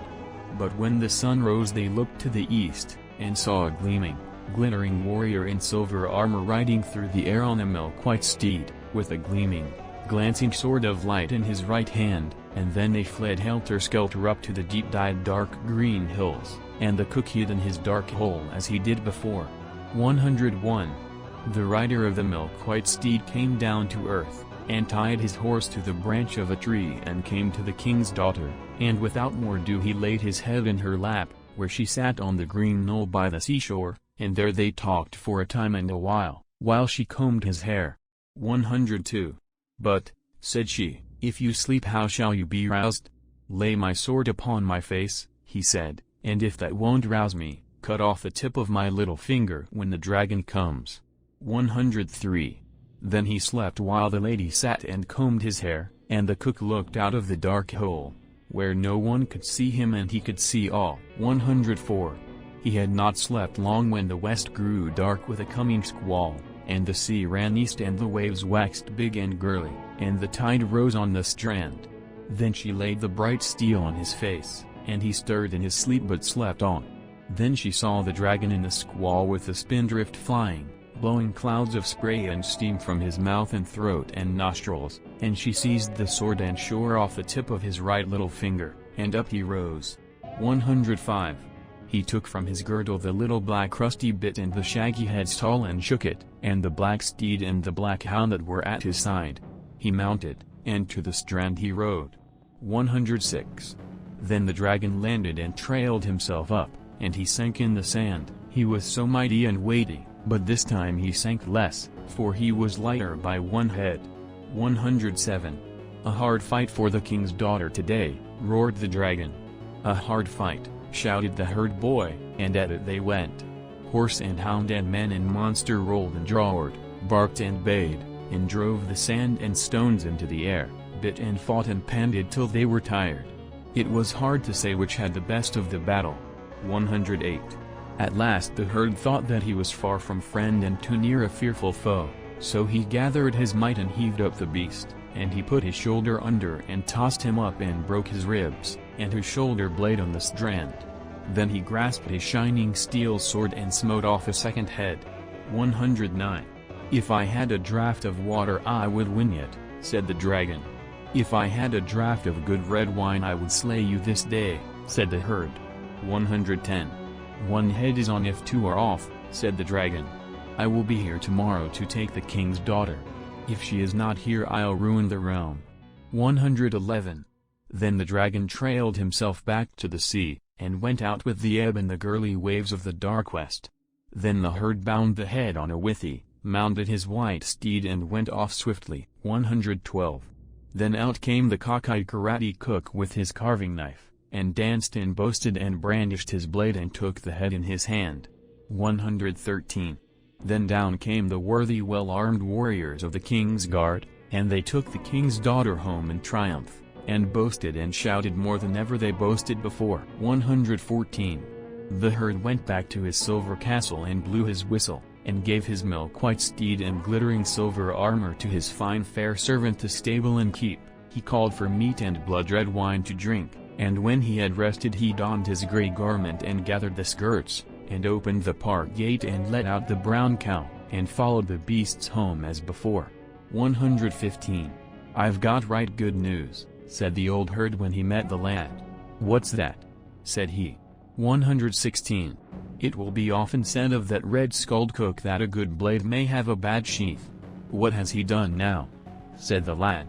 "He has brought home the dragon's second head and broken his ribs and his shoulder blade, and the king's daughter is safe, and all the realm is rejoicing, for they hope to be rid of the dragon tomorrow." "Is it so?" said the lad, and he went to the byre with the brown cow and the rest of them and went to bed. 117. Next morning long before dawn the herd was up and off to the third park with the cows. He put them in and went to his golden castle and played upon his golden whistle, and when the yellow russet servant came out, he said, "What's your will, master?" "Meat and drink, horse and harness for a hard fight," said he. That was ready, and when he had enough he mounted and rode west. 118. The king's daughter and all her company were at the same place. They looked east and they looked west, and they saw nothing but sky and sea. 119. Then the boasters began to brandish their weapons, and the karate, cockeyed cook came to the king's daughter where she sat on the green knoll beside the seashore by the deep-dyed dark green hills of Greece, and he laid his head on her lap. 120. "Louse my head," said he. "You filthy scullion," said she. "Not I." 121. Then they looked west and they saw the squall, and they looked east and they saw the same. And they saw a rider riding through the sky in a glittering green garment on a yellow gold and brown palfrey, with a bright, glancing, glittering, bright sword of light in his right hand, and when they saw him they all fled to their lairs as was their wont. 122. The rider of the golden steed came down to earth and tied his horse to the branch and came to the king's daughter, and laid his hand on her lap at once. 123. "If I am hard-pressed," he said, "give me a draught of wine." "And where shall I get wine here?" said she. "Take this golden cup," he said, "and give to me when I am hard-pressed." 124. "And what will wake you if you sleep?" said she. "Cut the size of a coin from the crown of my head," said he. 125.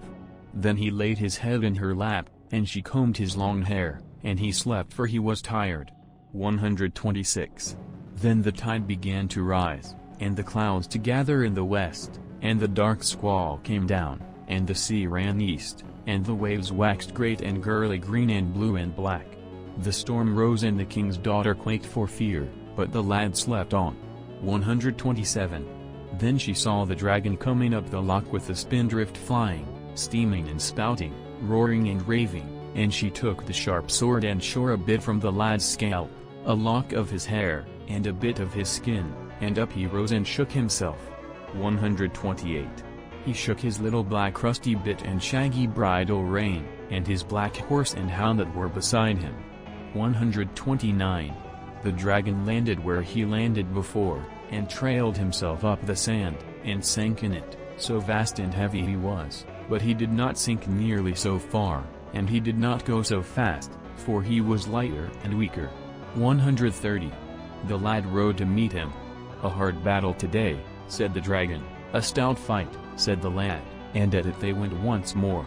Horse and hound, man and monster, neighing, baying, shouting and roaring, biting and fighting, struggling and wrestling, at hand grips they made little stones fly up, great rocks fall with the clatter of hard knocks. At last they were so tired that they stopped for breath. 131. "If I had a draught of water I would win yet and tear you to bits," said the dragon. "If I had a draught of good wine I would slay you," said the herd. Click to enlarge. The storm rose and the king's daughter quaked for fear, but the lad slept on. Click to enlarge. He cut off the dragon's third head, and won the fight. Then the king's daughter took wine and ran to the lad, and he drank a draught. 132. Then he thought of the wolf, and he was a wolf, and he tore at the dragon, and was a man, and clutched his sword and cut off the dragon's third head, and won the fight. 133. And the dragon was a pool of water and a heap of sand. Then he tied the head on a withy with a curious knot, and sprang on his golden steed and went the way he came. 134. Out came the cook and flourished his blade, and out came the well-armed worthy warriors of the king's guard, and home they went with the princess in triumph, for the dragon was dead and the cook had won the princess and half the realm. And when they got home, all the realm rejoiced that the dragon had died on the shore and would trouble them no further. 135. The lad rode back to his golden castle, and gave his green dress and his golden steed to the yellow-faced russet servant to tend and feed. When he was rested and feasted, he gathered the skirts of his grey garment and gathered his cows and followed them home. 136. The herd met him and said, "Good news tonight, my lad." "What's that?" said he. "The cook has killed the dragon and won the princess and half the realm, and all the people are bidden to a great wedding feast that the king will give tomorrow. There is many a good blade in a bad sheath, and that cockeyed karate cook is one." "You don't say so," quoth the grey lad, and he sauntered home with his beasts. Arid slept as if nothing had happened. First way. 137.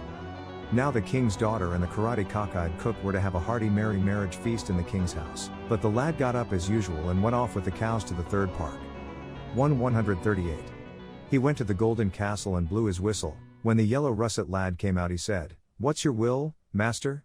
That he told him, and when the time came he sauntered home as he used. 139. "Well," said the old herd, "I have more news." "What's that?" said the lad. "The king's daughter says that she will marry no man unless he can loose the knots on the withies on which the dragon's heads are strung.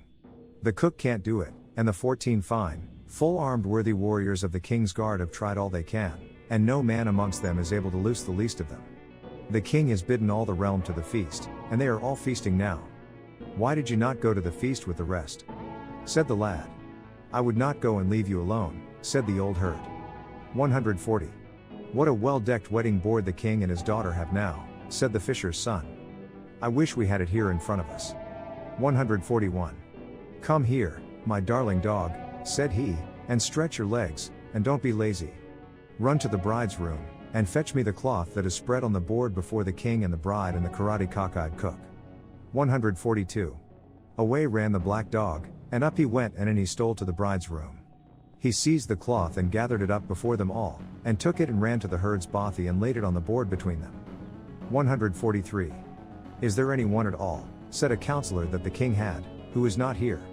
It is long since I heard it said, strong as a whelp from a guiding breast. One send to the herd's hut, and let us see if he is within or if any one is with him." 144.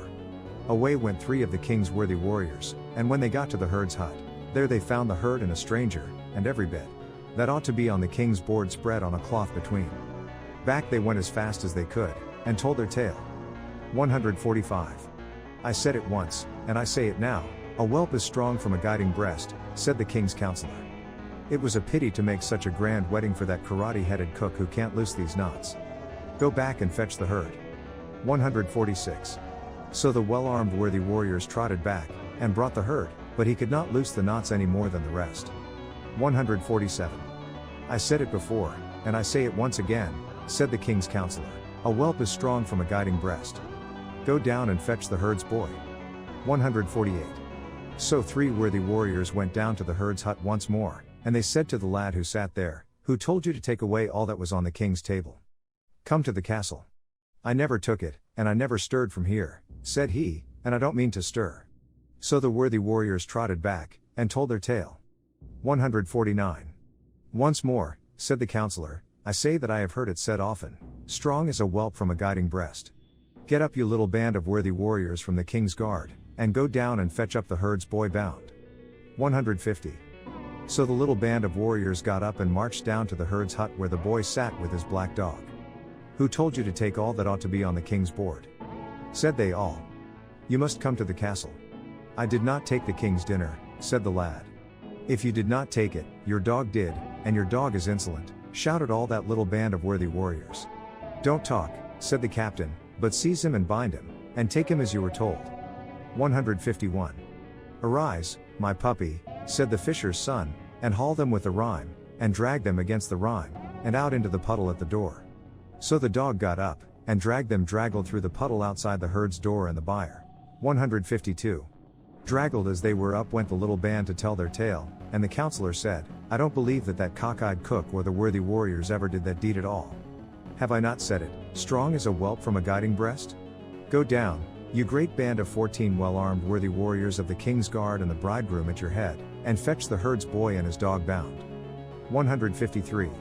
So the cockeyed karate cook got his great carving knife, and the 14 full-armed worthy warriors of the king's guard put on their martial array and marched to the herd's hut where the lad sat in his grey garment with his black dog. 154. Why did you dare to take all that was on the king's board?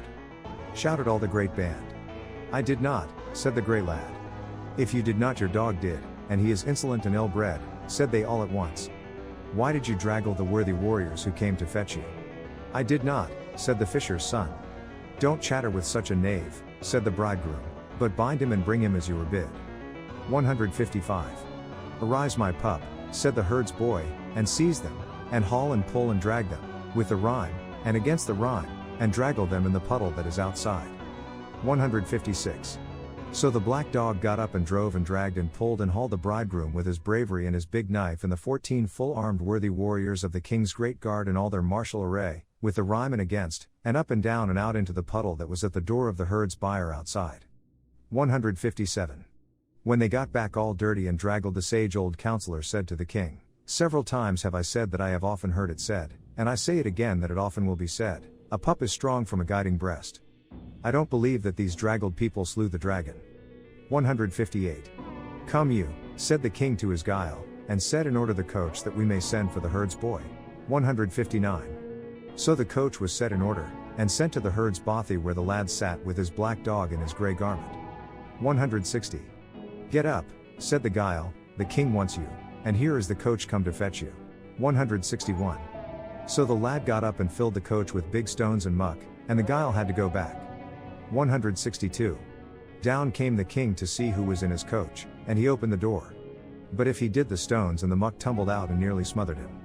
I won't say what I have said, quoth the counselor, but the best thing to be done now is to go yourself and fetch the herd's boy. So the coach was cleaned, and the king and the king's daughter and the counselor got into it, and down they drove in state to the herd's hut. 163. When the grey lad saw that the king had come, he got up and got into the coach and drove to the king's castle. He got out and tucked up the skirts of his grey garment, and in he went to the room where all in the realm that were able to walk had been gathered, and there lay the dragon's 3 heads upon 3 withies, fastened with 3 knots which no one could loose. 164.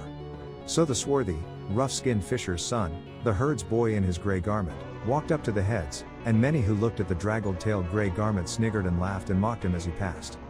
165. Is there no one who can loose these knots? Said he. Then he took the withies and loosed the knots one after the other, and the cook and the warriors began to quake. 166. Stop, said the king's daughter. The man that slew the dragon and that I am to marry wants the tip of an ear, and the point of a finger, and a patch from the crown of his head. Sit still and quiet all that are set here about this chamber. 167.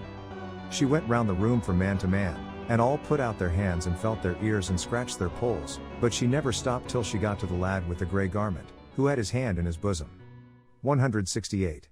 Put out your hand, said she. My hand is hurt, said he. 169.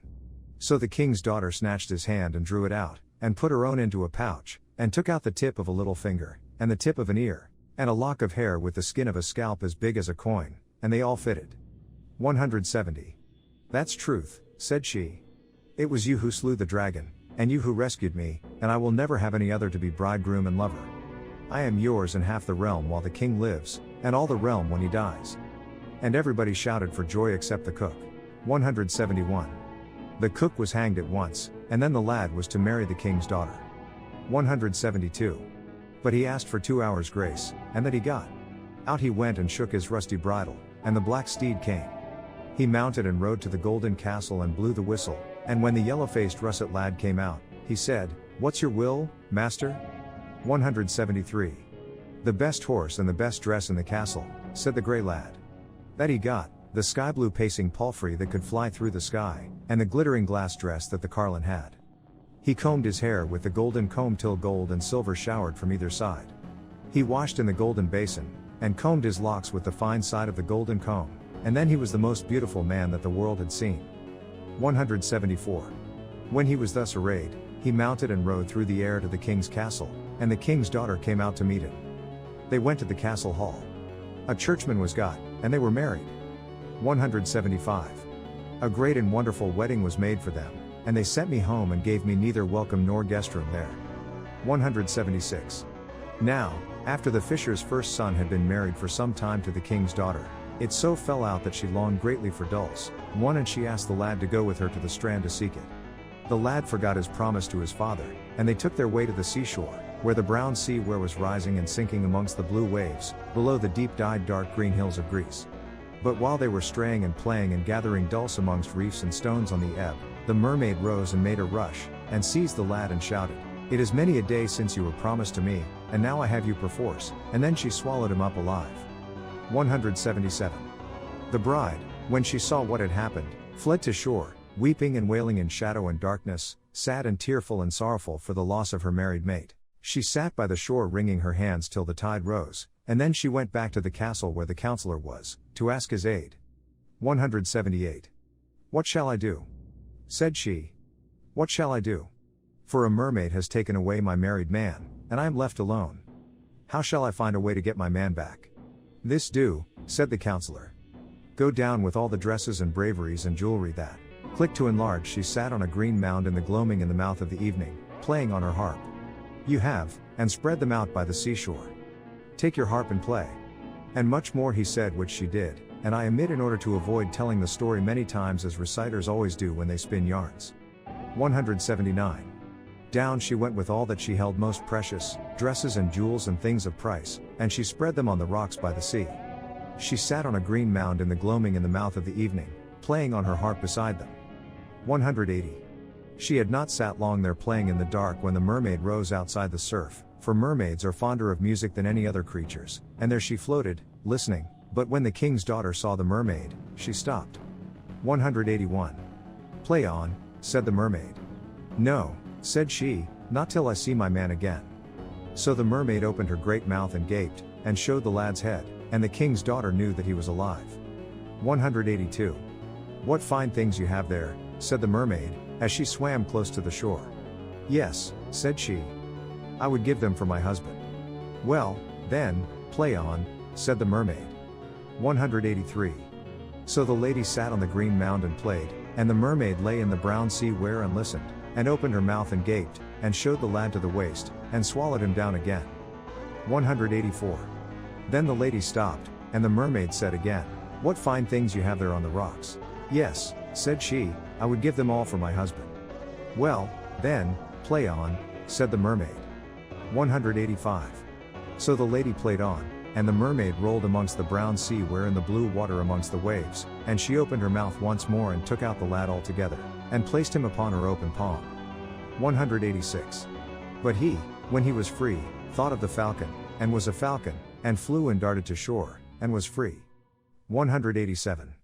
But when the mermaid saw that her prey was gone, she made a snatch at the wife and took her away instead. 188. When the lad saw that the mermaid had taken away his wife, he was wild with grief, and mad with rage, and did not know what to do, so he went to the counselor and asked his aid. 189. "Well," said the counselor, "there is but one way to win your wife, and that is to take the mermaid's life." "And how is that to be done?" said the lad. "The mermaid's life," said the counselor, "is not in her, and it is easy to take. It is in an egg, which is in a fish, which is in a duck, which is in a ram, which is in a wood, under a house on an island, in a lake." 190.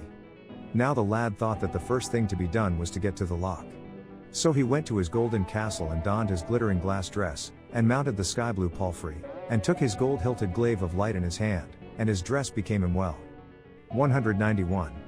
He rode and rode till he reached the loch, and then at a bound the horse was in the island. 192. He found the house in a wood, and he dug under the stance, and found a flagstone. 193. He raised it and out rushed a ram. 194. So he thought of the wolf, and was a wolf, and he chased the ram all round the island, and caught and slew it. 195. But when the ram was slain and torn open, a duck flapped out of his inside, and flew swiftly off to the sky. 196. Then he thought of the falcon, and was a falcon, and flew a swift flight till he soared over the loch above the duck, and then he stooped and struck. 197. But as he did, a fish fell from the duck out into the loch, and the falcon flew to shore, and was a man. 198. But the lad could not think what to do next. 199. So he thought of the fox, and was a fox, and he found out an otter's den on the island, and seized the cubs. 200. Let go my cubs, said the otter to the fox, and I will be your faithful ally forever. Well, then, said the fox, fetch me the fish that fell in the loch from the duck just now. 201. So the otter dived out into the water like an oiled stick, and rose quickly with a trout. 202. But out of the trout's mouth rolled an egg, and the lad seized it, and set his foot on it amongst the stones on the shore. 203. Then the mermaid rose in the loch, and roared a roar, and screamed a yell, and cried out, break not the egg, and you shall have all you ask. 204. Give back my wife, said the lad. So the mermaid swam to shore and opened her mouth, and the wife sprang on dry land, safe and sound. 205. When he got her hand in his, he crushed the egg with his foot against the stones, and the mermaid was a heap on the rocks. 206. There was joy and delight in the king's castle that night, for the king's daughter was safe, and the dragon was slain, and the mermaid dead. And when the lad told how he had slain the great carlin, and the 3 big giants with their 5 heads and 5 humps and 5 throttles apiece, and how he had saved the king's cattle, and gained 3 castles, then the king gave him great honor and half his realm, and he was a mighty man with the monarch from that day forth, and, as they say in the Highlands, there I left them, but only to come back to them after a while. The second way. 207. Now, when the fisher's 3 sons parted at the 3 ways, the middle brother took the middle road with his black horse and his black dog, and his gold-hilted glaive by his side, and he rode up a steep hill. 208. He took the hill way, and when he got to the top of the mountains he fell in with a great plain, and on he went till he came to a place where a lion, pigeon, and a rat were all 3 quarreling over a grain of corn. He was not much afraid of them, and went to see the sight. Come hither, lad, said the lion, and give just judgment between us 3. You will be the better for it if you do, but if you give unjust judgment you shall be put to death. What think you of my being here? Well, said he, I have no very sure notion, but I think that you ought rather to be about the banks of rivers. Then the pigeon said, and what think you of my being in this place? I'm not sure what to think, said he, but I have a notion that you ought rather to be amongst boughs and banks and rocks, said he. And what think you of my being in such a place? Said the rat. I don't surely know, said the lad, but I am sure of this, that you ought to be gathering a shelter to keep ready for winter. That pleased them well. Then the lad thought a while, and spoke. You lion, he said, I wonder that you who have been raised above all the beasts of the field, should think it worthwhile to quarrel with a rat about a grain of barley. And you, pigeon, who can fly so far and fast through the sky, and gather so much, I wonder that you should dispute 1 grain of corn with a rat. Then the lion spoke for the rest, and he said, Well hast thou judged. The rat has best right to the barleycorn. We 3 were put under spells here to remain as lion, pigeon, and rat, and we were to dispute about this barleycorn till some one should come to give us right. Because of my might all that came before judged that I had the right, and I slew them all. We are kings altogether, and you have done us great service. Each of us will be a king again, and may go to his own realm, and for your help to me your reward shall be that whenever you think of me, you may be a lion, so that you may do a lion's exploits. Then the pigeon said, You have done me great service, and my gift is, if ever you need it, you need but to think of me and you will be in this form. Said the rat, He has done me as great a service as to either of you, and whenever he thinks of me he may be a rat, and though I be the sorriest amongst you, it may well be that it will serve him as well to be a rat as to be in the shape of either of you. They went away, and he never asked what realm belonged to any one of them. 209. On he went, and on he rode as swiftly as ever his brother did, till he came to a realm that he did not know. To all whom he met he spoke, and asked his road. All who knew it answered. All who did not gave him a civil reply. And so he went, and hurried till the evening was coming on. And he saw a great house before him, and a big town, and they told him it was the house of the king. 210. So when he saw the king's castle, he came to the gate as a poor lad seeking service. He told his errand at the gate, and word was sent in to the king that a sturdy lad was at the gate seeking service.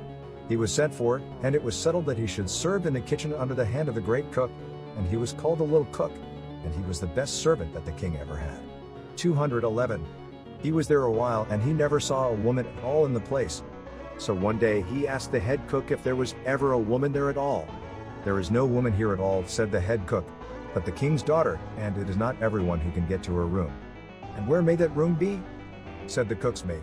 It is at the northern end, said the cook, in a tower. 212. Now one day it so fell out that the king had an errand, and the lad had to go to a house that was far away. The king wanted to give him a horse, but he said, 213. I would rather be without a horse, for I am not used to horses. But if you send a man on horseback, I will be back before him. That the king would not credit, but he thought that he would try. So a horseman was sent, and the little cook set off horseless to see who could soonest get back with the king's errand. 214.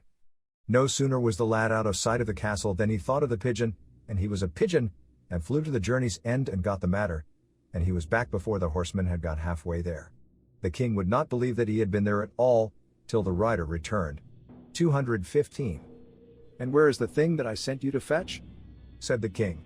They told me that the cook's mate got there before I did, and fetched it, said the rider. The king was amazed, and he was very fond of the lad after that. 216. Nevertheless, he had to sleep in the kitchen with a hound, and his company did not displease him, for he knew that she would tell no tales. 217. Now it so happened that the cook's mate on his errands about the house saw the king's daughter, and spoke to her, and one night he thought that he would pay her a visit in her chamber. So he threw a somersault out of heel and became a pigeon, and flew out of the window to the northern end of the castle, and to the top of the chimney, and down onto the floor, and then he was himself again in a trice. 218. The king's daughter was sleeping sound, so he crept to the bedside and tried to steal a ring off her finger. 219. But the king's daughter awoke in a fright and cried out, and all the guards and sentries and the king himself came rushing to help her. 220. But before they got the door open, he thought of the rat, and was a rat, and fled under the bed and hid in an old buckle of a shoe. 221. The king and all his guard came clattering in and cried together, What is the matter? 222. Oh, said the king's daughter, there is a man in the room. He came to my bedside and tried to steal the ring off my finger, but I awoke and cried out.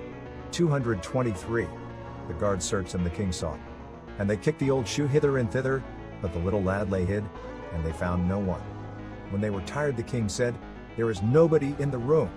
Somebody was in this room when I called out, said she.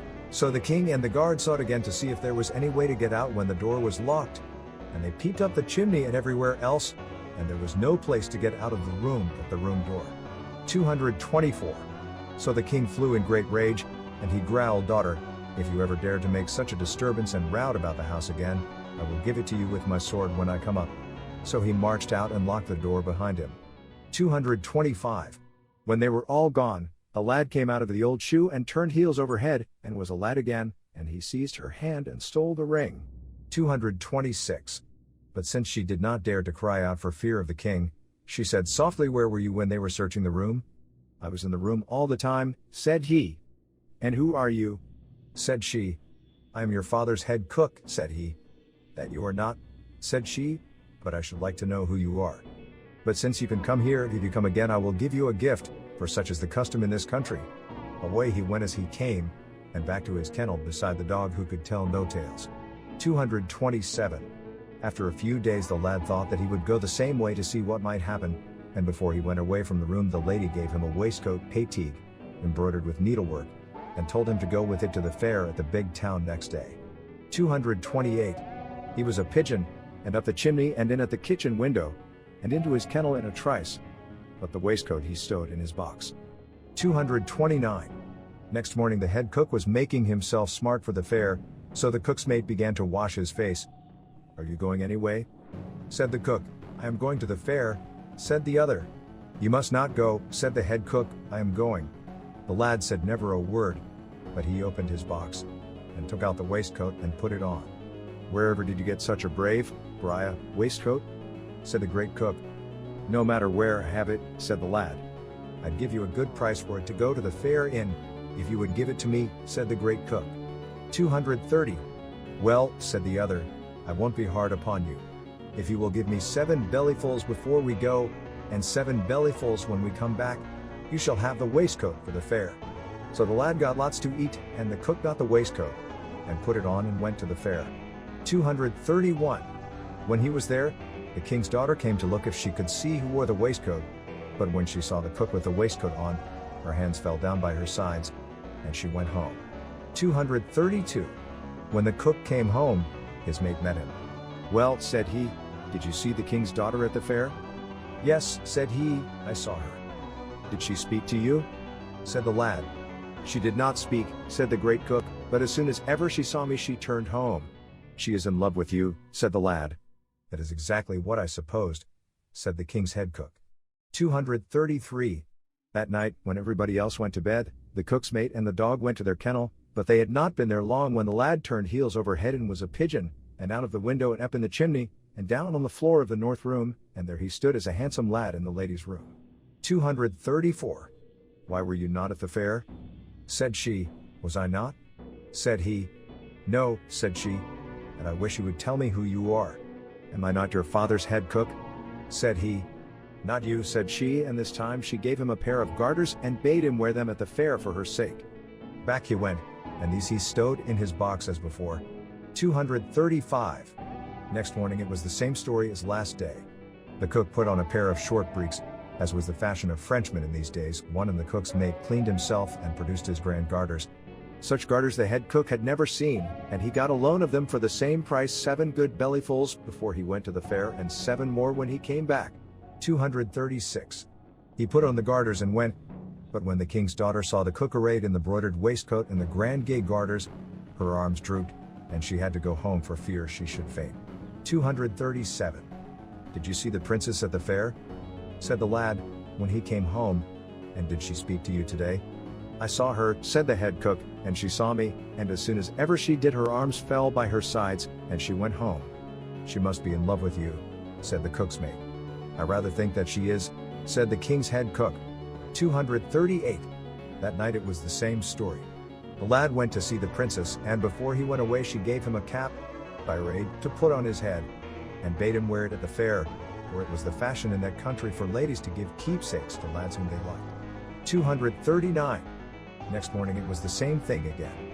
The head cook got a loan of the grand cap, and the little cook stayed at home and had plenty to eat. But when the princess saw the cook with the grand gay garters and the broidered vest and the birade on his head as grand as a lord, she nearly fainted, and home she went as fast as she could. 240. When cook got home and told his tale, his mate was sure that the princess had fallen in love with him, and he rather thought that that was the case. 241. A while after that there came a herald, each dare, from the Turkish emperor one or from another powerful king. 2. He came to seek the king's daughter, and if she were not given at once, the Turkish emperor was to come to fight him. The king gathered the nobles of the realm 3 to get counsel from them, and he said, "Daughter, I think it will be best to give you, for I have not got men enough to fight the Turks. It will be best to send word to the emperor that you will go." 242. "It will be cast up to me afterwards," said she, "if it is said that the realm of France could not hold one day's battle." The high counselors were gathered, and the king put the question before them whether war or submission to the Turks was best, and the counsel that they made out at last was that war was better than too easy submission. So the king sent a herald to the Turkish emperor to say that he would not give up his daughter in spite of him. It was to be battle. 243. The king gathered all his people, head cook, little cook, and all, and he set out to meet the Turks. 244. But when he was near the field of battle, they remembered that they had left their standard behind. They could do no good without the flag, and there was but little time to fetch it. The flag was in the bedroom of the king's daughter, at the top of the castle, at the north end, and there was the king's armor one too, hung up at the bedside, as men in the isles hang their garments on a peg, for that too was forgotten. 245. Now, if the king had these, he thought that he might win the battle. 246. Oh, said the king, is there anyone in the camp who will try to bring the flag and my armor before the battle begins? If I gain, he shall have my daughter for reward, and my realm when I die, but if he fails, his head shall be cut off at once. 247. There was no one who would leave the field but the head cook, and off he set in great haste homewards. 248. But the cook's mate took a turn aside and turned head over heels, and was a pigeon, and flew his best flight to the castle, and was a man, and ran upstairs, and he shouted to the king's daughter. 249. Open quickly, for there is great haste and need of the standard. I know your voice, said she. I need not open the door, you have a way of opening it, come in as you came before. I have no way of opening doors, said he. Whether or no, said she, you have some way to come into this chamber, so enter. 250. When he saw that there was no help for it, he turned over, and was a pigeon, and out of the window and up and down the chimney, and there stood before her the handsome lad that came to seek service at her father's castle, and not the head cook. I see who you are now, lad, said she, and how you got in, but where were you when they sought you? 251. I was in yonder old backle of a shoe, said he, and he turned heels over head, and was a rat, and into the shoe and out again and himself in a trice. 252. No one who could do all these tricks but could do a third, said the princess. Show me another trick. I am afraid you will be frightened, said he. I won't be frightened for you in any shape of seeming, said she. So he turned over and was a great lion. 253. But she took her shears, and shore a lock from his shaggy beard, and kept it, and she gave him the flag and armor. 254. Then he took another turn and was a pigeon, and flew till he met the head cook coming at about a third of the way back. 255. He met him and gave him the flag and armor, and he was back at the camp in time. 256. Then the fight began. The king put his soldiers in order of battle, and the Turks went to meet them. Victory was with the Turks. 257. The French were fleeing at each place in the field. So little cook's mate stole into a thicket, and thought of the lion, and he was a lion himself. And, as the old lady in Bernery says, what should he do but turn back all and whole of the king's foes? He tore and smashed and killed everyone, and drove the field with the king. According to McNair, he also showed generalship, for he began at the Turks at the end that was farthest off, and put them out of order of battle. The French rallied, and the rout was on the Turks at the last. They fled to their ships, and very few escaped alive on board. 1. Then the head cook, like Rajavivada, said that he had gained the fight, and he it was who brought the flag and the king's mail, and so he was to have the princess, and be heir to the realm. 258. The whole array marched back in triumph, and matters were set in order for a grand wedding. 259. The nobles were asked, and all the realm was gathered, and the cook sat at the end of the board, at the high end, exceedingly proud. Drinking and music and joy were up, and word was sent for a priest, so that the wedding knot might be tied. 260. The priest came, and the cook was in great haste to get it all over, for he was very tired and sleepy. 261. Then the king's daughter stood up and said, there is one who ought to be here, and is not. All the household are here but the cook's mate, said the Grand Kitchener, and it does not signify whether he is here or not. No one of the household is to be absent from my wedding, said she. 262. So a messenger was sent for him, but he would not come. 263. Then another and more honorable messenger was sent, and he would not come. 264. Then the bride herself went down to the kitchen where the lad was. And why did you not come to be at my wedding? Said she. 265. I never was asked, said he, as his brother said in the like case. You were asked, said she. You did not ask me, said he. 266. Then she grasped his hand and said, come up with me, then. And so he went. When she got to the guests, she said, here is one who can turn twists and play tricks that will cause you wonder. Do one for me, she said to the lad. Perhaps you will be frightened, said he. No, they said that they would not. 267. So the lad turned over and was a rat, and he ran about the floor, and nibbled the ladies' feet till they screamed and yelled and laughed. 268. Then he turned over again and was a pigeon, and flew, and stood on the ladies' knees, and all were pleased, and stroked his feathers till they were like to hurt him.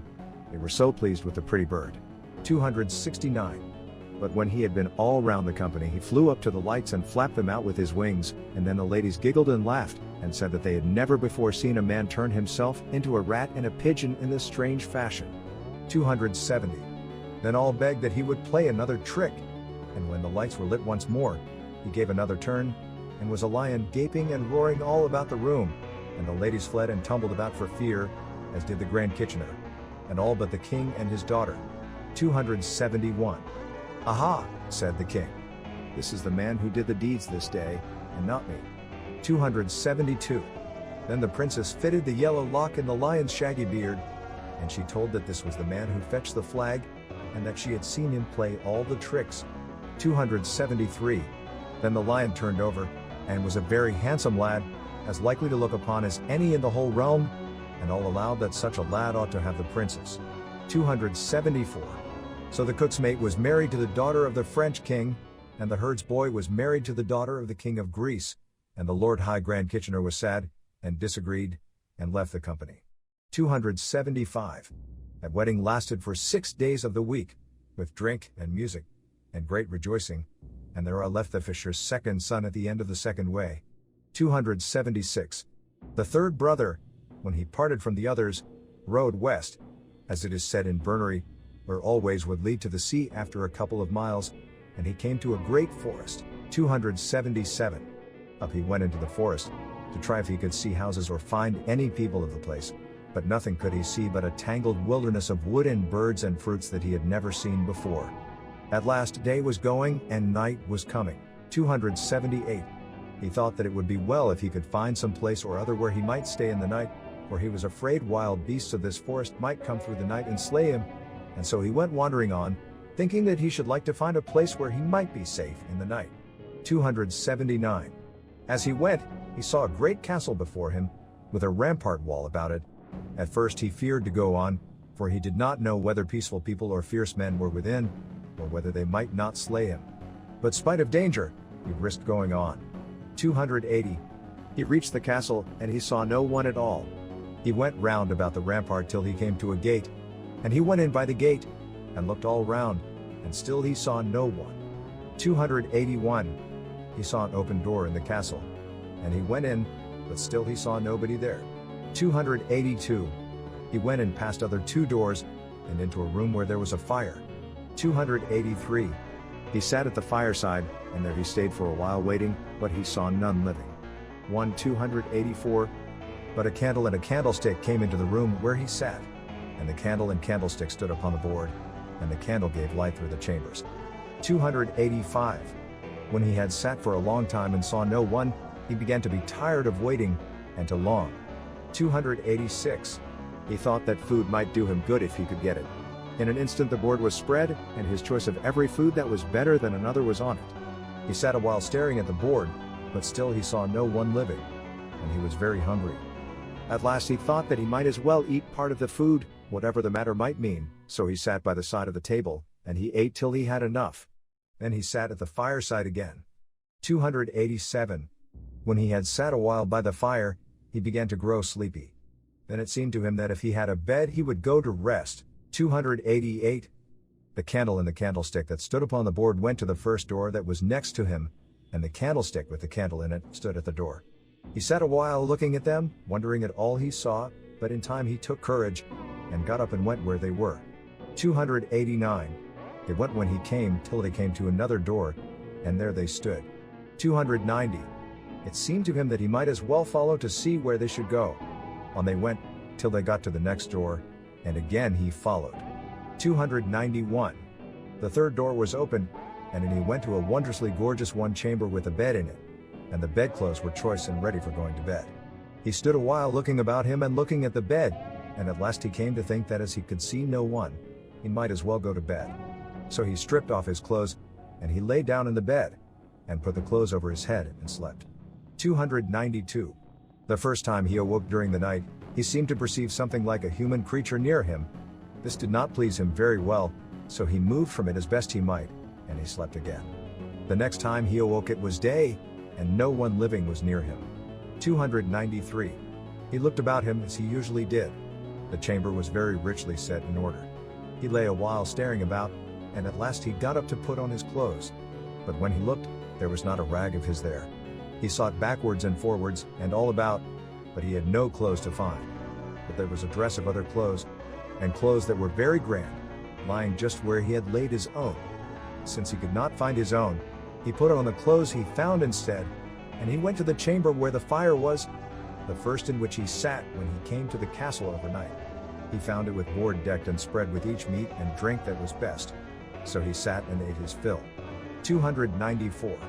When he had finished he looked about, and there he saw every sort of sporting gear one that he ever had seen, and many sorts that he never had seen before.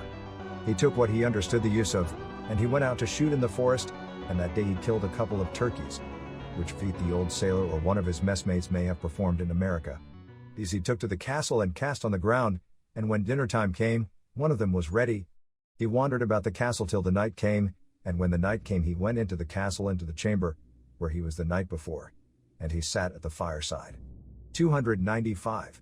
Then came the candle and gave him light. 296. When he wished for supper, the board was decked. When he was sleepy, the candle led him from door to door, and he followed her, and went to bed and slept. 297.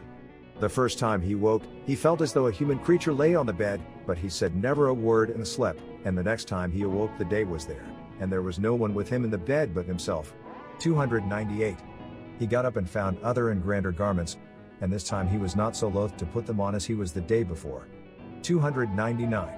He went to the quarter where he was used to find food, and the fire was lit and the board decked, and when he had eaten, he went out to sport, and that day he killed 2 hares. These he took to the castle and cast on the floor. One he found ready for dinner, and when the night came the candlestick with the candle in it came and stood upon the board, and the candle gave him light. 300.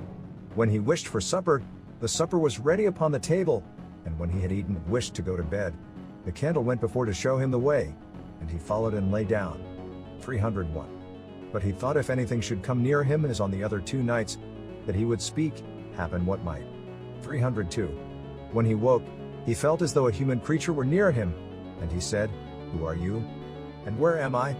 The thing that was near him said, "I am the daughter of the king of the golden castle, and this is the castle. Here you may be well off if you will beware of yourself, and do that which is right, as you ought." "If I knew what I ought to do I would do it," said he. "What you ought to do," said she, "is to respect me. I am the candle and candlestick that you saw. I was laid under spells to be a candlestick with a lighted candle in it, till I should find some one to stay with me, and lay no hand upon me to touch me, till the end of a year and a day, as you are now doing. Then I shall be free of the spells, and you shall marry me, and have half the realm while my father lives, and the whole realm of the golden castle when he dies. If I may get that," said he, "I will stay here with you for a year and a day. If I get what I need in the meantime, you shall have all you desire," said she, "a suit of new clothes every day when you get up, your wish and choice of food, sporting gear and sport when you desire it, leave to go out and in as you see fit. But you will not see the face of man or woman here till my time of freedom comes. I am the candle that gives you light. You may look at me, here you may be when you wish to sleep, and here I will visit you, and talk with you, but touch me not. You will never know when I come or go. If you will live thus for a year and a day with me, you will do me great service, and serve yourself. I will do all you say," said the fisher's son. "I will make myself happy here, till you are freed from spells," and soon after he fell asleep. 303. When he awoke she was gone. All that day, and from day to day he put time past without seeing a soul. When he awoke at night, the king's daughter was near him, and they talked a while. And every morning when he got up, his suit of clothes was better and better, and so time was going past, till a year was nearly gone from the time he had left his mother. 304. Then his mother's spells and crosses began to work on him, and he could not but think on those he left behind. 305. On a night of these nights, while he lay chatting with a lady, he said that it was near a year and a day since he went away, and that his mother had laid crosses and spells upon him if he were alive, and had the means that he should go back to see her and tell her his tale. "I could easily find you a way to go," said she, "but my counsel is to stay." But his mother's spells were always upon him, and so they talked and talked a great deal, and told their stories over again. 306. "I fear," said she at last, "that your mother will play you a trick that will harm us both. But tell me before you wish to start, and next day I will find you means to go." 307. The night came, and when he said that he must go, she said, "When you rise you will find a new suit to put on, and food as usual, and you will find a black palfrey standing in the stable door, bridled and saddled, half in, half out, ready waiting for you. Mount, and she will take you where you wish to be. You have to take off the bridle and let her go, and she will come home, but take good care not to lose the bridle. When you want to come back here, you have but to go out and shake the bridle, and the black palfrey will come for you. 308. As she said, so it was. He mounted, and he could not tell whether it was earth or air, till he arrived. But when he looked about he did not know the place. It was so altered with new houses. 309. He met an old man that he used to know, but he did not recognize him. He asked him where the old fisher lived. Oh, said the old man, that man is not a fisherman now, he is richer than the king, and he has a house that is finer than the king's own. Then he showed him the way, and as they went, the old man told the lad all that he could know of the story over again, and all that the lady had told the lad the night before, about the fisherman's changed life. 310. When he got to the grand new house, grooms came for the horse, but he said that he would stable the steed himself. He took off the bridle, and no one knew where the steed went. 311. Nobody knew him, but at last he showed the hair of his brow, and his mother knew him by a mote and a scar that were on his forehead, and then there was joy. 312. The king asked them all to dinner, and the king's eldest daughter fell in love with the fisher's son. 313. His mother wished him to marry the princess, but he would go back. 314. But before he went, his mother made him tell all his part of the story over again, and then she said, "But have you seen what sort of creature she is?" "No," said he, "I have not seen her. I have put my first sleep past before I perceive that she is near me, and I am in my sleep again when she goes away, and I never yet have seen what she is like." 315. "Well, my son," said the mother, "your pains seem great to me. You don't know whether she is black or white, nor what is her seeming. She may be legless for aught that you know, but here is a candle, it will light if you breathe your breath on it. Keep it carefully till you get a chance, and when she is asleep, light it. You will see whether it is worth your while to wait for her." He took the candle, for he was glad to get it, and he put it next his breast.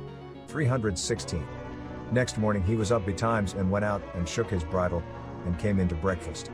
But before he was well sat down, the black palfrey was beating on the door. He went out and bridled her, and mounted and started, and no one knew the way he went. 317. The black palfrey reached the golden castle, and he went in, and there he found the fire lit, and the board decked, and the candlestick with the lighted candle in it standing upon the board. 318. All things happened as was usual on the first night. On the second, when he awoke, he felt that something was near, so he spoke, and the lady answered, and then they told the whole of their stories over again, so that no one might forget it, if repetition would serve that end. 319. "And now," said she, "beware of yourself, for the time is nearly run out." "I will take good care," said he. 320. On the third night he took his candle from his breast, and hid it under the pillow, and when he awoke and spoke, none answered. Then he perceived that the lady slept, so he sought his candle and blew upon it with his breath, and it lit. And he saw the very sun breath that was the most beautiful he ever had seen, one laid asleep outside the close. 321. He was in great haste for fear she should wake, and he blew so hasty a blast at the candle, that a spark fell upon her, and she went from him. 322. In an instant each bed and castle and thing that was there was gone, and he, stripped as he was, lay on the ground with the seaman's clothes that he wore when he came beside him. He had but to rise as fast as he could and put them on. 323. The castle was gone, and there was no knowing what had become of it. The fisher's son was wandering far and wide about the wood, and he began to repent that he had not married the princess at home, for had he married her, he would not have lost us both before and behind. 324. All that day he wandered in that wilderness of a wood, and when night came he climbed a tree for fear wild beasts should be in the forest. 325. But when the night grew dark, the wild beasts were growling and whining all about the foot of the tree, and he feared that they would climb up and kill him. But no matter, that did not happen. 326. The second day he wandered about eating wild fruits, and when night came he climbed another tree, and the wild beasts growled and prowled about it. 327. When the third day came, the beast left the root of the tree, and when daylight had come, he came down and set out to see what he might see in the forest. But he could see nothing save a wilderness of great trees. 328. At last he came to a pretty green grassy glade, and there he saw a lion, an eagle, and an ant at the carcass of an old white horse. At first he turned to flee from the lion, But the lion roared, "Stop, lad. You need not trouble to flee, for I could speedily catch you, and come hither and make fair division of this carcass between us three. If you judge fairly, you will profit, and so shall we. But if you fail, we shall suffer hereafter." So the lad went to the dead horse, and there he found a lion, an eagle, and an ant standing by the white carcass. He took his little rusty seaman's knife that he used to have when he fished with his father to split fish and make bait of limpets and buckies. And he thought a while as he looked at the old horse. At last he took his knife and cut off the horse's head, and that he threw to the ant. "Here, you ant," said he, "is your share. Here you have food and shelter, store and storehouse, and dwelling." Then he took his knife again and ripped up the carcass and dragged out the inside, and that he threw to the eagle. "There, you eagle," said he, "it is fittest and softest for you to rive and tear with beak and claws. And, you lion," said he, "take the rest, for you have most power and pith to strip flesh from bones with teeth and nails." Then said the lion, "Well have you done, you have given each that which is fittest, and for that, if at any time you come to straits or peril and need, you may be a lion 3 times. Then said the eagle, "You have helped me likewise, and if you have need and it will help you, you may be an eagle thrice." Then said the ant, "He has aided me as much as either of you, and if ever he has need to be in small space or creep through crannies, he may be an ant thrice." Then the 3 blessed him, and he blessed the 3, and he left them with the white carcass of the dead horse in the forest glade. 329. After this, one day, as he was wandering about the great forest, he thought that if he were an eagle, he would not be long ere he knew whether the house which held the daughter of the king of the golden castle was in the forest where he was. But no sooner did he think of the eagle than he was an eagle himself. He sprang, and he went upon his wings above the trees, and he wheeled about, and he wheeled round about again, and he saw the castle. 330. He flew away, and he perched upon the top of the castle till the night came. When the darkness was there, down he went and stood on the ground, and he went round about the castle and saw no one. He went to the door, but it was shut and barred. 331. He thought if he were as little as an ant that he would creep through the keyhole to see if the lady was there, but no sooner had he thought about the ant than he was one himself. 332. He climbed up the door and crept through the keyhole, and down the door to the floor, and into the room where he used to find his food. But that room was dark, fireless, and without a candle. Then he crept on, climbing doors and creeping through keyholes, till he crept through 3 chambers to the bedroom where he used to sleep, and there in the bed he heard a loud snore. 333. Then he understood that someone had got the place that he used to have. 334.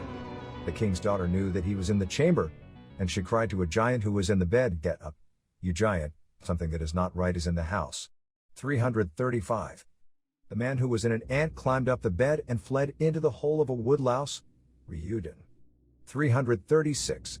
"I'll get him if he is inside this house," said the giant as he got up, though he were no bigger than a barleycorn.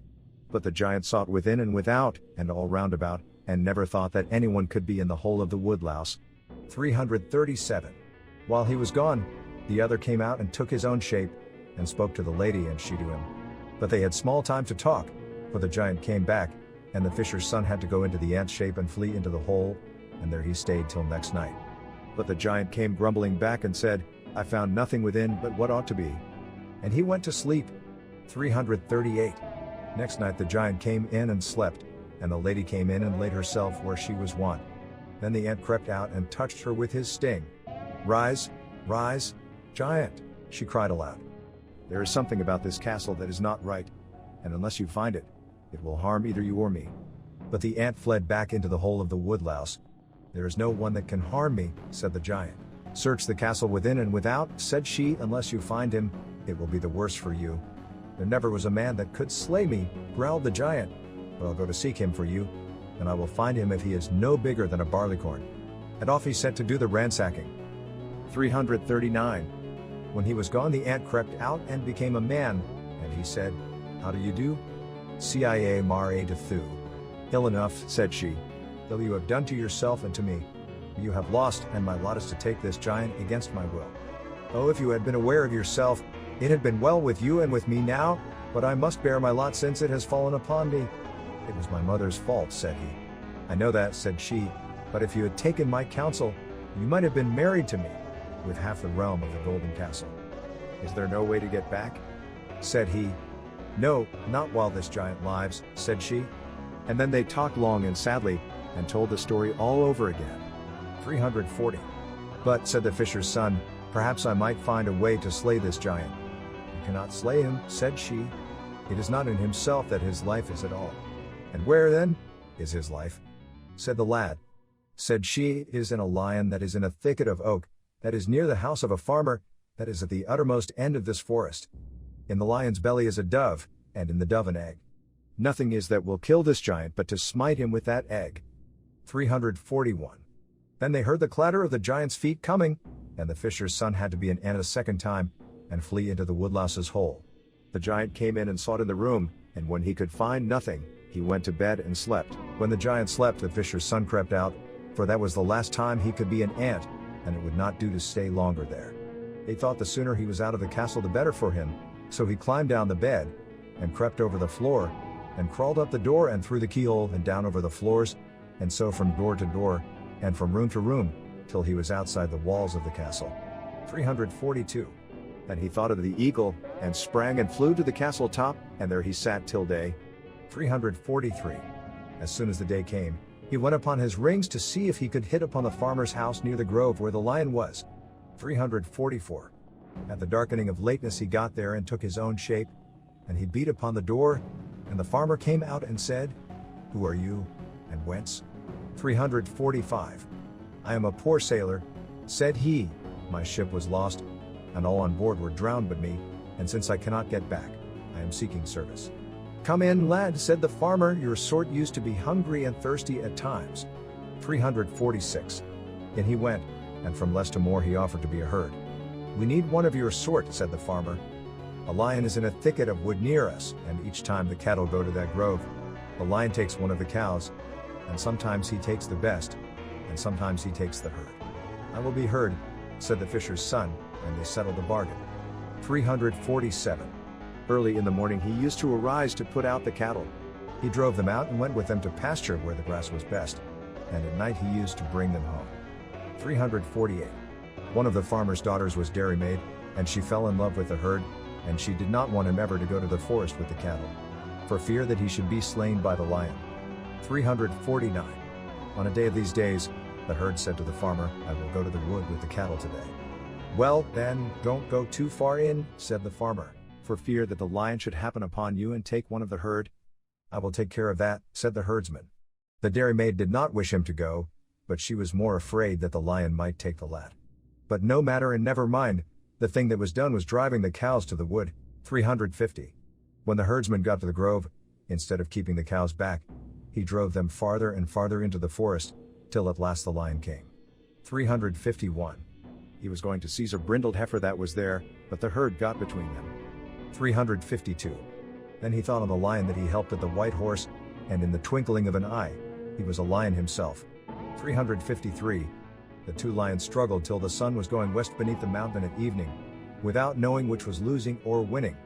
354. They could struggle no more, so they sat and stared at each other. 355. If I had a draught of water I would rive you to gobbets, said the forest lion.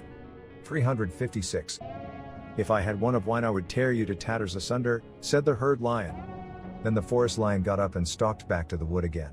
And then the herd lion got up and made a herd of himself, and drove the cattle home singing a ditty tunefully. 357. When he got home the farmer said, How went it with you today? Well, said he. Saw you the lion? Said the master. I saw him, said the herd. I wonder he did not take one of the cattle, said the farmer. He wanted to take one, said the herd, but I would not let him. 358. The cattle were sent to the buyer, and the dairymaid milked them. 359. And she never got so much milk from them before. 360. The herd got well taken to that night. Joy and a feast were made for him. 361. Next day the master said, You need not go to the wood with the beasts. A day now and again is enough. It is not easy to keep cows from the lion. The dairymaid said as much for fear of the herd's life. But he said, There is good grass in the groves, and it is best to hold on till the cattle make it bare. I will keep off the lion. 362. Then I will go with you, said the farmer's daughter, and she was ready to start, but he would not let her go that day. 363. He drove the cattle farther and farther in, till the lion came as before, and tried at the brindled heifer. 364. And the herd ran between and fought on the lion, and was a lion himself. The two lions struggled and tugged and fought all day, till the sun was going down under the mountain at evening, and then at last they paused and gazed. 365.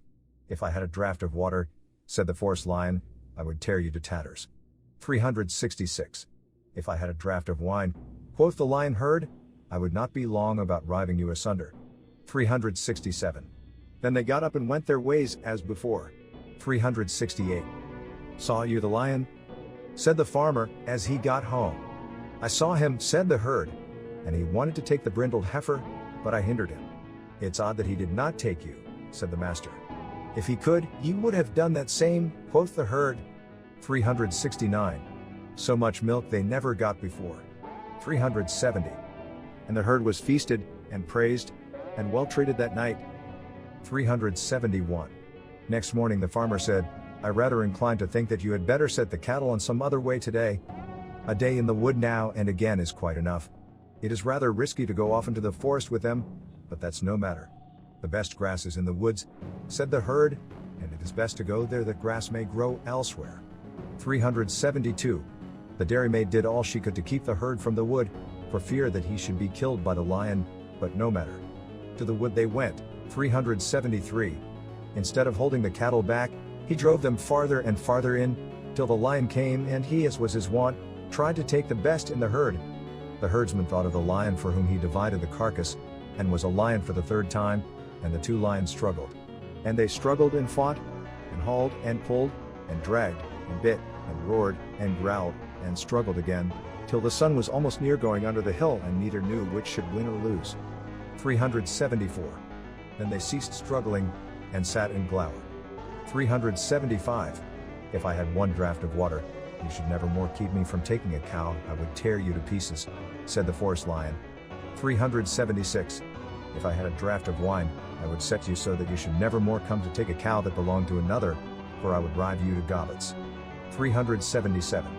Who should be at his back when he spoke but the farmer's daughter coming to him with wine to freshen him up, for it seemed to her that he was weary on the night before, and she gave him the draught of wine. 378. The forest lion rose and fled. The other rose when he had drunk his wine, and he stretched out after him, and he caught him and killed him, and tore him to pieces. 379. The pigeon came out of the lion's belly and sprang away on her wings. But the lion herd made an eagle of himself for the third time, and spread his wings and darted after her, and he caught her and killed her, and took the bits to pieces, and found the egg. 380. He never went back to the farmer's daughter or to the cows, but on he flew to the castle, where was the daughter of the king of the golden castle, and when he got there, he got into his own shape. 381. He went into the castle, and into the room where he used to find food, but there was none there, and on he went through the other chambers till he reached the bedroom. 382. There lay the giant with ick and auk and a cane, groaning in a miserable plight. 383. When the fisher's son went into the chamber where the giant was, he got up to be at grips with him. But he cast the egg at him, and the egg struck the giant full in the front of his face, and down tumbled the giant dead. 384. The hardest work the fisher's son ever found to do was to carry that giant out of the castle. He tried to lift him, but he could not stir him. The thing which he had to do at last was to take his seaman's knife and cut him into 4 quarters, and carry him out bit by bit, and bury him in a hole that he happened to find somewhere outside. 385. When that was done and the chamber cleaned, he went and sat where he was wont, and there he sat till night. 386. When the night darkened, a candlestick with the lighted candle in it came and stood on the board as it used to do. When he wished for food he had it instantly, and when he grew sleepy and wished to rest, the candlestick and the candle showed him the way, and he went to bed and slept. 387. When he awoke he felt that some creature was near him. He spoke, and the king's daughter answered, Are you to be mine if I make out the time? Said he. I am, said she, but you must begin at the beginning and be as you are for a year and a day. If you do that I shall be yours, and the golden realm, all as you might have had it before, unless you think it too long to wait. I am willing to wait if I get you then, said he. You will, said she, if you wait, and you shall have all you wish for here but me while you are waiting for me.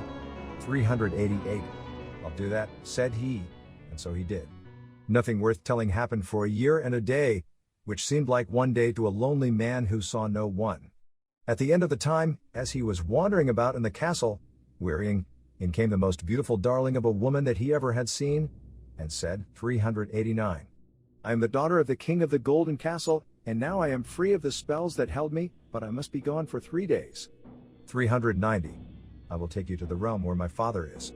This is not my castle, this is an enchanted castle, and we must leave it soon. Stay here till I come back. 391. He did not like that at all, but for fear that he might go wrong as he did before, he stayed there all alone for 3 days, and he never said a word against it. 392. Then she came forth with a band of maidens and of youths, and she said, I have come to seek you to go to the golden realm with me. 393. A ship is ready, let us go. And so they sailed over the ocean to the golden realm, where the old king was pleased to see his daughter come back with a handsome lad, and there they were married. The meeting of the three ways. 394. So the fisher's 3 sons, who went upon 3 ways by courage, cunning, and patience, by using gifts earned from thrice 3 talking creatures of earth and air, had conquered 9 foes. They had overcome 3 giants with many heads, and a giantess, owners of 3 metallic castles, a dragon with 3 heads who came from the sea, a mermaid whose life was in an egg which was won from the sea, the great Turk, his army, and his fleet, which brought him from the sea, a lion, in 3 hard fights, who wished for water and therefore belonged to the sea, a giant who could only be slain with an egg which came out of the lion. Each had won a princess and was heir to a kingdom. One had got 3 metallic castles besides, and they had overcome 6 fortresses. Now they have to encounter the weakest, and the least, and the most dangerous of their foes in the 7th castle. And this is the way in which the story was told in the Isles. The meeting of the fisher's 3 sons. 395. On a day of these days the fisher's eldest son got early up and looked out of the window, and saw a little black castle over against him, and he asked his wife what castle that might be. 396. She said it was but a castle that an evil creature had, and that no one ever came back who went there. 397. No matter, said he, I will go. There never went a man there that came back to tell a tale, said she. I will see who dwells there, said the fisher's eldest son. So up he got and took his black horse and dog, and over he went to the castle without more ado. 398. He went in, and there he saw a woman combing her hair. Whence comest thou, father of my fondness and mother of my love? Come up till thou tell me thy tale, come till I tell thee mine, quoth she. With many flattering words she wiled him on till he went towards her. 399. Then she snatched up her magic club and smote him and made him a pillar of stone. 400. She did the same to the horse and the hound, and there they all lay. 401. Now the old fisherman looked every day at his 3 trees in the garden, and one day he looked and saw that one had lost its leaves. That's true, said he, I have lost a son this day. 402. I, said the middle son, who had come home, I am going away to raise my brother's Ericor blood fine. 403. He mounted his black horse, and his black dog followed him. His father had put a fish bone in his hand, and it had grown into the gold-hilted glaive that hung at his side, and that had given him learning and wisdom. Away he went, each road was crooked, and every path smooth, and the black dog ran the track straight and right to the herd's hut. 404. There never were created 2 more alike than he and his brother. 405. What made you stay away from your wife and sweetheart last night? Said the old herd. 406. He was sent up to the king's house. The king's daughter went to meet him and to embrace him, believing him to be her own husband. 407. He did not know how in the world he could manage to keep from his brother's chamber that night. 408. So he told his brother's wife that he had laid a heavy wager with a gentleman, so that he could not go to bed, but he would sleep on a table in front of the bed. And he did so till morning. 409. Then when he looked out, he saw the little black castle, and said to her, What is yonder castle? Said she, Did I not tell you that last night? And then she told him all about it, and tried to keep him from going there. 410. But he rose and went out, took his horse and hound, and over he went to the castle. 411. In he went, and as was done to his brother, so was it done to him. 412. The old fisher looked out in the morning, and the leaves had fallen from the middle tree. 413. That's true, said the youngest brother, who had come home in haste. My brother is not alive. I will be gone to raise his Eric. 414. He took his horse and hound and gold-hilted sword which his father gave him with learning and wisdom, and off he set. Each road was even and each path smooth for him, and he rode, and ran right and straight up to the palace of the king of the Greeks. 415. The princess saw him out of the window, and out she went to meet and welcome and embrace him, and took him home. 416. It was enough to stay away the first night, without staying from me yesternight again, said she. Many a man may have matters of moment with gentlefolks, so that it may not be known when he will come, said the lad. 417. They went to rest, and he laid a cold sword between them. 418. In the morning he cast his eyes away from him, and saw the castle as his brothers had seen it, and asked what castle that might be. 419. Did I not tell you that last night and the night before? Said she, and then she told him. 420. He arose, and took his horse and hound, and over he went to the castle. In he went, and he too saw a woman combing her hair. 421. Come up, treasure, one said she, son of the father of my desire, and the mother of my love, till I tell thee my news, and thou tellest me thine. 422. He had no good notion of her, so he sprang towards her and found her, and put his cold sword edge upon her throat. Death's overhead, said he, what's your Eric? 423. That's much, said she. A chest of gold and a chest of silver. That's mine, said he, and thy death. And he whipped off her head. 424.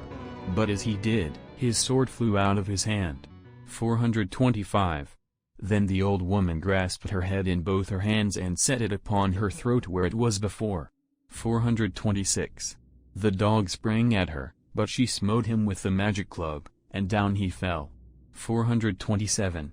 Then the lad gripped the crone, and they wrestled and struggled, till he wrested the magic club from her hand.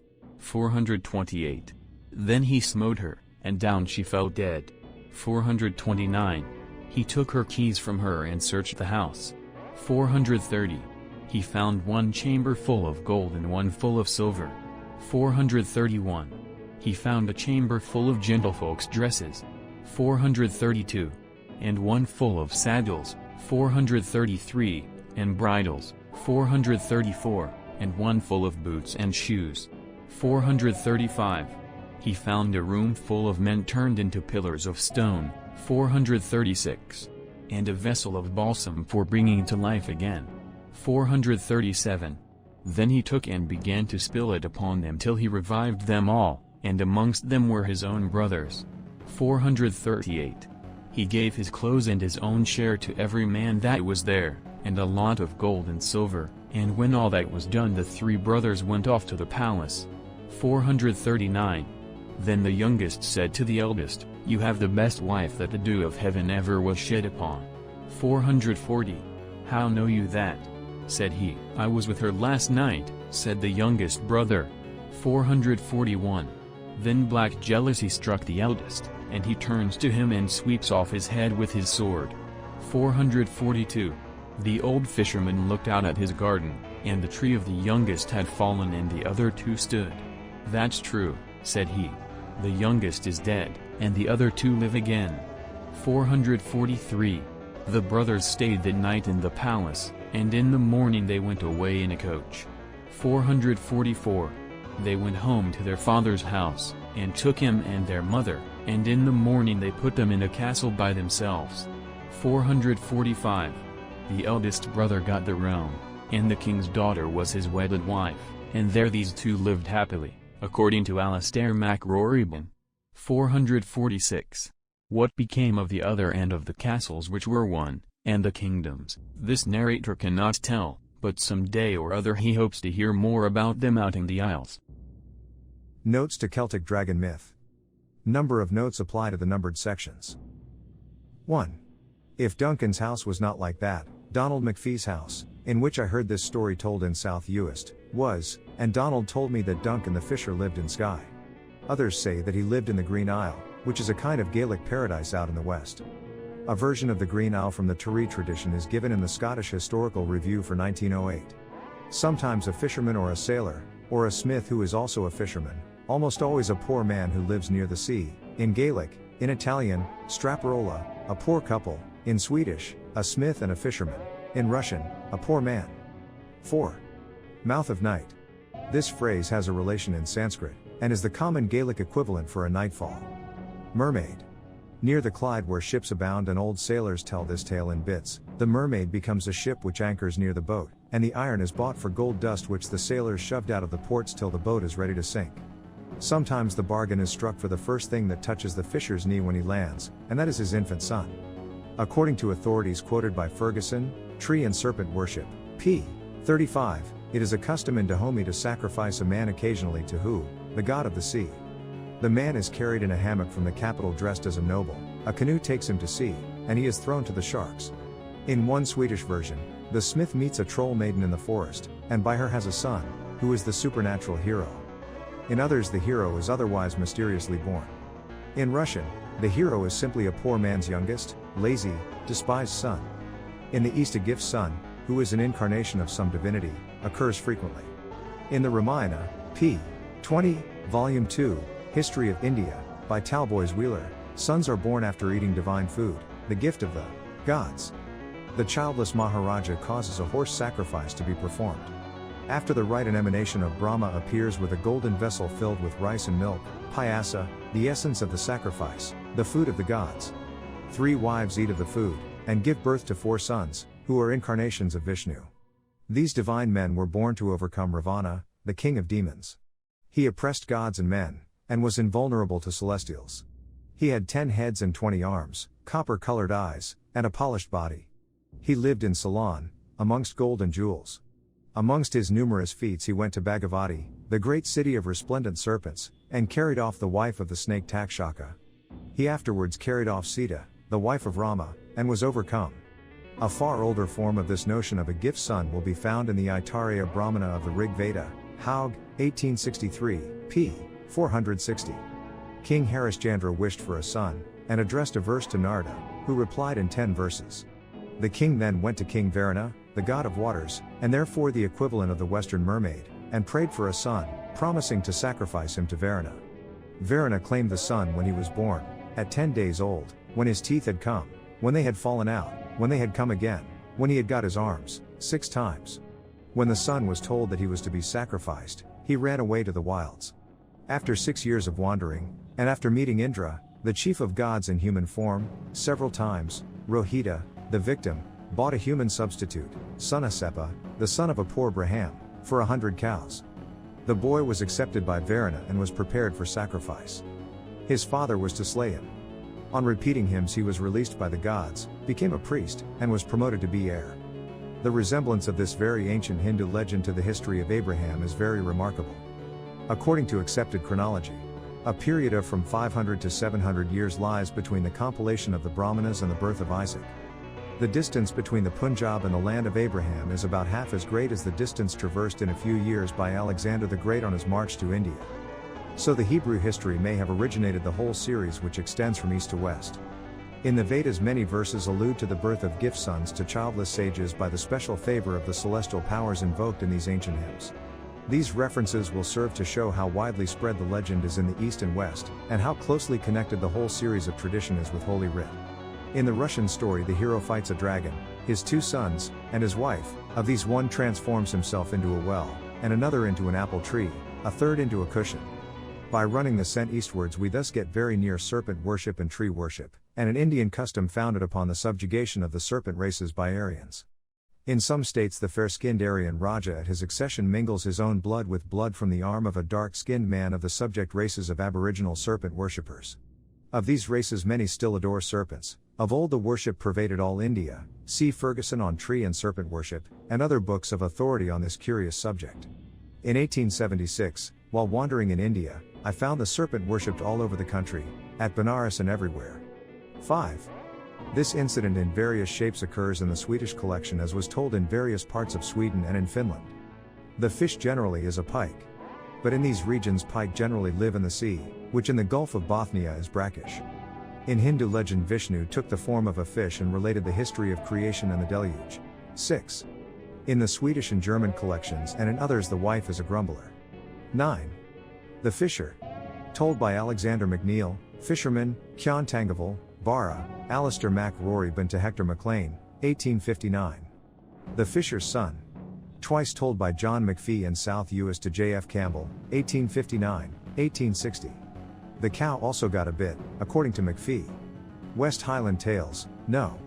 4, told by John Mackenzie, Fisherman, near Inverary, to Hector Urquhart and to J.F. Campbell. Compare Grimm, Gold Children, p. 241, and various versions in Swedish. In most versions there are but 2 mysteriously born heroes. In one Swedish version 3 are born of 3 maidens who drank from a well. The sons result from the eating of 2 enchanted apples in one Swedish story, and from drinking at a well in another. They are sons of a princess and her maiden who are shut up in a tower. 11. The sons are twins in one Gaelic version which I have. From the sequel these ought to be twins, in home and foreign versions they are twins. In The Fisher, the Gaelic version which I followed is most complete, the birth of each son is told in the same way, nearly in the same words, so they are not twins, but a leash of sons growing up a year apart, each to succeed the other. Taking all I know about this story, I think that the sons ought to be born together, so I have shortened my story by 2 repetitions. 2. Straparola. They adopt a foundling. In the Ramayana 4 sons are born to a childless old Raja by 3 wives, who eat payasa, the rice and milk of the gods, which is brought from heaven in a golden vessel by a celestial being who steps out of the fire. These sons are incarnations of Vishnu. Only 3 play conspicuous parts in the Hindu epic, so I suspect that 3 was the original number of brothers and that the story is Aryan, older than the Hindu epics, and older than the Celtic migration from the east. 12. This incident occurs in one Gaelic version only. Possibly this may be the enemy who fights the smith's son afterwards in the shape of the dragon.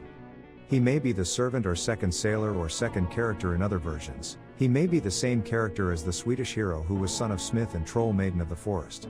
In the Russian version of the dragon slaying story, the dragon left a wife and 2 sons to be slain afterwards, of whom one was a well and the other a tree. Probably this sea baby is one of them, and a water serpent myth. 13. West Highland Tales, No. 4, as told by John Mackenzie. This is like Verona, see note on 4. 15. Horses and hounds 14 years of age vitiate the unities. But in some versions of this story the heroes set out as soon as they are born. See Shortshanks in Norse tales. Being gift children, they probably were superhuman at first. 18. In Swedish the smith forges 3 swords of enormous weight, the last the biggest and heaviest. In Russian, Ivan of the Ashes makes for himself 3 iron clubs of like proportions and weights. The incident is common in many Gaelic stories and varies exceedingly. In other Swedish versions the swords are otherwise acquired. All agree in making these iron weapons. 19. This from the telling of a lad near Inverary. 20. From the same Inverary lad. Compare Aesop for Cerberus. A similar incident is in a story of Fionn, who went to Scandinavia and there captured a mighty hound. The hounds of the Fenians are very mythical and play a large part in the Fenian romance. Some of them are transformed human creatures, in that they resemble Hindu avatars such as Hanuman the divine monkey. 26. From Engilglass, p. 370. In Swedish the lad is angry because his father did not make the first sword heavy enough. In Russian the lad tosses the iron clubs so high that they are up for days, and catches them on his forehead. 2 break, the third nearly knocks him down, so he is satisfied. Indian jugglers in fact cast coconuts high into the air and catch them on their foreheads, where they break. It is a common athletic performance. 29. In the Rig Veda Sanhita, Wilson's Trans, it appears that Indra's weapon, the thunderbolt, was originally made of the bones of a man. This may indicate the use of bone weapons and of ivory clubs by ancient tribes in the east and west or at the center of the Aryan migrations. The incident of trees which live while brothers live, and wither and mourn their mother when they die, is in a Central American myth given in Popol Vuh. In Russian the hero leaves gloves which drop blood when he is in straits. In Swedish and in other languages he gives a knife which drips blood or rusts. The token with this property varies, but the life of man and tree accords best with Indian ideas about tree worship. A man told me in India that he had been present at the marriage of a pet plant to a divinity with all ceremony. 31. Straparola. The foundling discovers his origin and goes to seek his fortune with a horse and a sword. 32. Told by Margaret McFingon, in the island of Bernery, Sound of Harris, to Hector MacLean. She learned the story from John Morrison in Rusgarry, Bernery, who, in August 1859, was a tenant in North Uist. Her story follows one son, not the oldest, on the way to fortune by courting and courage. 34. In Swedish the hero is followed by beasts but they are otherwise obtained. So it is in German. This transformation occurs in Gaelic and in Italian. Lion, falcon, wolf. John McPhee, S. Uist, W. H. Tales, Volume 1, 94. Wolf, hoodie, fox, Smith's son. The creatures vary to suit the incidents in the sequel, and these are associated with the herding of cattle with castles won from giants by brute force, and with the slaying of the dragon. In other stories they are great dog, falcon, otter, p. 73, Volume 1, Hector Urquhart, John Mackenzie, Inverary. Lean hound of the green wound, falcon, otter. The young king of Easyrie. MacLean, James Wilson, McQueen, Isla, about 1810. From the Smith's son, told by B. McCaskill, an old wife in Bernery, to Hector MacLean. In Straparola the foundling with horse and sword meets, A. Lion, B. Eagle, C. Ant, D. Fox, when he divides a carcass, E. who grant him the power to take their shapes. 35. 1. A castle, 2. A castle, 3. A gentleman, 4. The capital of France, 5. A king's house, 6. A king's house, 7. A king's house, 8. The king of the Greeks. In Straparola, he goes to a palace where he is a poor man. Here the Italian story branches to the second brother's adventures. In Swedish the lad goes to be cook's mate at the king's house and hides his 3 swords under a stone. In other versions he takes other service. Sometimes he is heard. 36. This varies exceedingly, but the place chosen seems to fit the sequel, and the sequel here is herding. Since this story was translated I have found that the state myth of Japan is like the Gaelic dragon myth. A man came to a house where all were weeping, and learned that the last daughter of the house was to be given to a dragon with 7 or 8 heads who came to the seashore yearly to claim a victim. He went with her, enticed the dragon to drink sake, vice wine, from pots set out on the shore, and then he slew the monster. From the end of his tail he took out a sword, which is supposed to be the Mikado's state sword. He married the maiden, and with her got a jewel or talisman which is preserved with the regalia. A third thing of price so preserved is a mirror. See my circular notes, Macmillan, 1876. 37. 1. A swineherd, 2. A herd, 3. A herd, 4. A farmer, 5. A herd, 6. A cook, 7. A king's herd, 8. A herd. In Swedish also the service varies much. This Gaelic version about winning the castles is not in the Swedish collection. One brother wins a castle, but not in this way. He wins it by befriending ants, bees, and ducks. In Norse, Shortshanks serves in the kitchen. In the Mahabharata, a famous Indian epic, 5 brothers disguise themselves and take service, 1. as dice player, 2. as cook, 3. as herd, 4. as groom, 5. as music and dancing master in the women's apartments. Their joint wife serves the queen. They leave their arms on a tree and it needs sally forth and perform great feats of valor. In another part of the same story Bhima, the strong brother, then disguised as a mendicant, saves Abraham's child from a monster who exacted tribute of food and a human being daily. Bhima acts cook and glutton, and this brother is like him in many ways.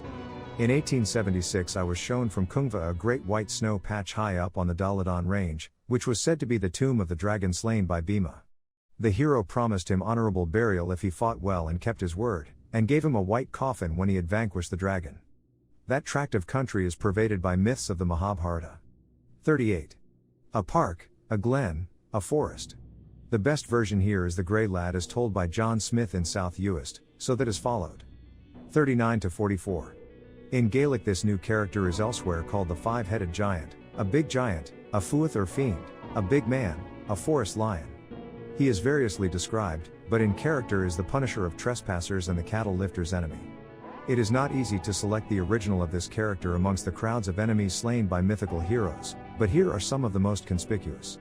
1. In the Vedas, the oldest of Eastern Sanskrit compositions, Vritra, and the Pana stole the cows of the gods. Indra slew the monster and rescued the cows. 2. In the oldest of Sanskrit epics, the Mahabharata, Raja Suzerman carried off the cows of Raja Vivada from Sahadev, a hero disguised as a herd. Bhima, another hero disguised as a cook, defeated the enemy and rescued the cows. 3. In the Ramayana, another famous Sanskrit epic, Ravana, king of demons, married to the wife of a great serpent, dwelt in Ceylon in Lanka, a city with 7 walls made of iron, stone, brass, white metal, copper, silver, gold, and full of jewels, dresses, magical treasures, and weapons.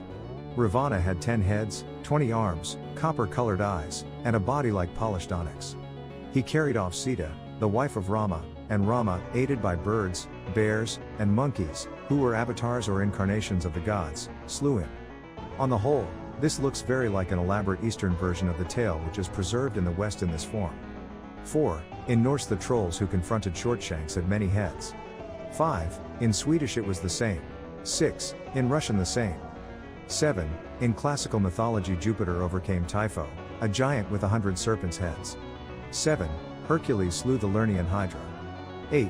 There are many similar characters in ancient and modern mythology, but on the whole Ravana in the Ramayana is most like these highland giants. The tale probably came west, and this many-headed giant probably grew where the idea of Sesha Naga began to grow amongst blacks. According to Hindu mythology, he is a king of snakes, and rules in a real underground. He supports the world upon his 1,000 heads, he owns riches, and the water of life, and a jewel that restores the dead to life. He probably represents the serpent worship of the Aborigines whom the Aryans overcame in India.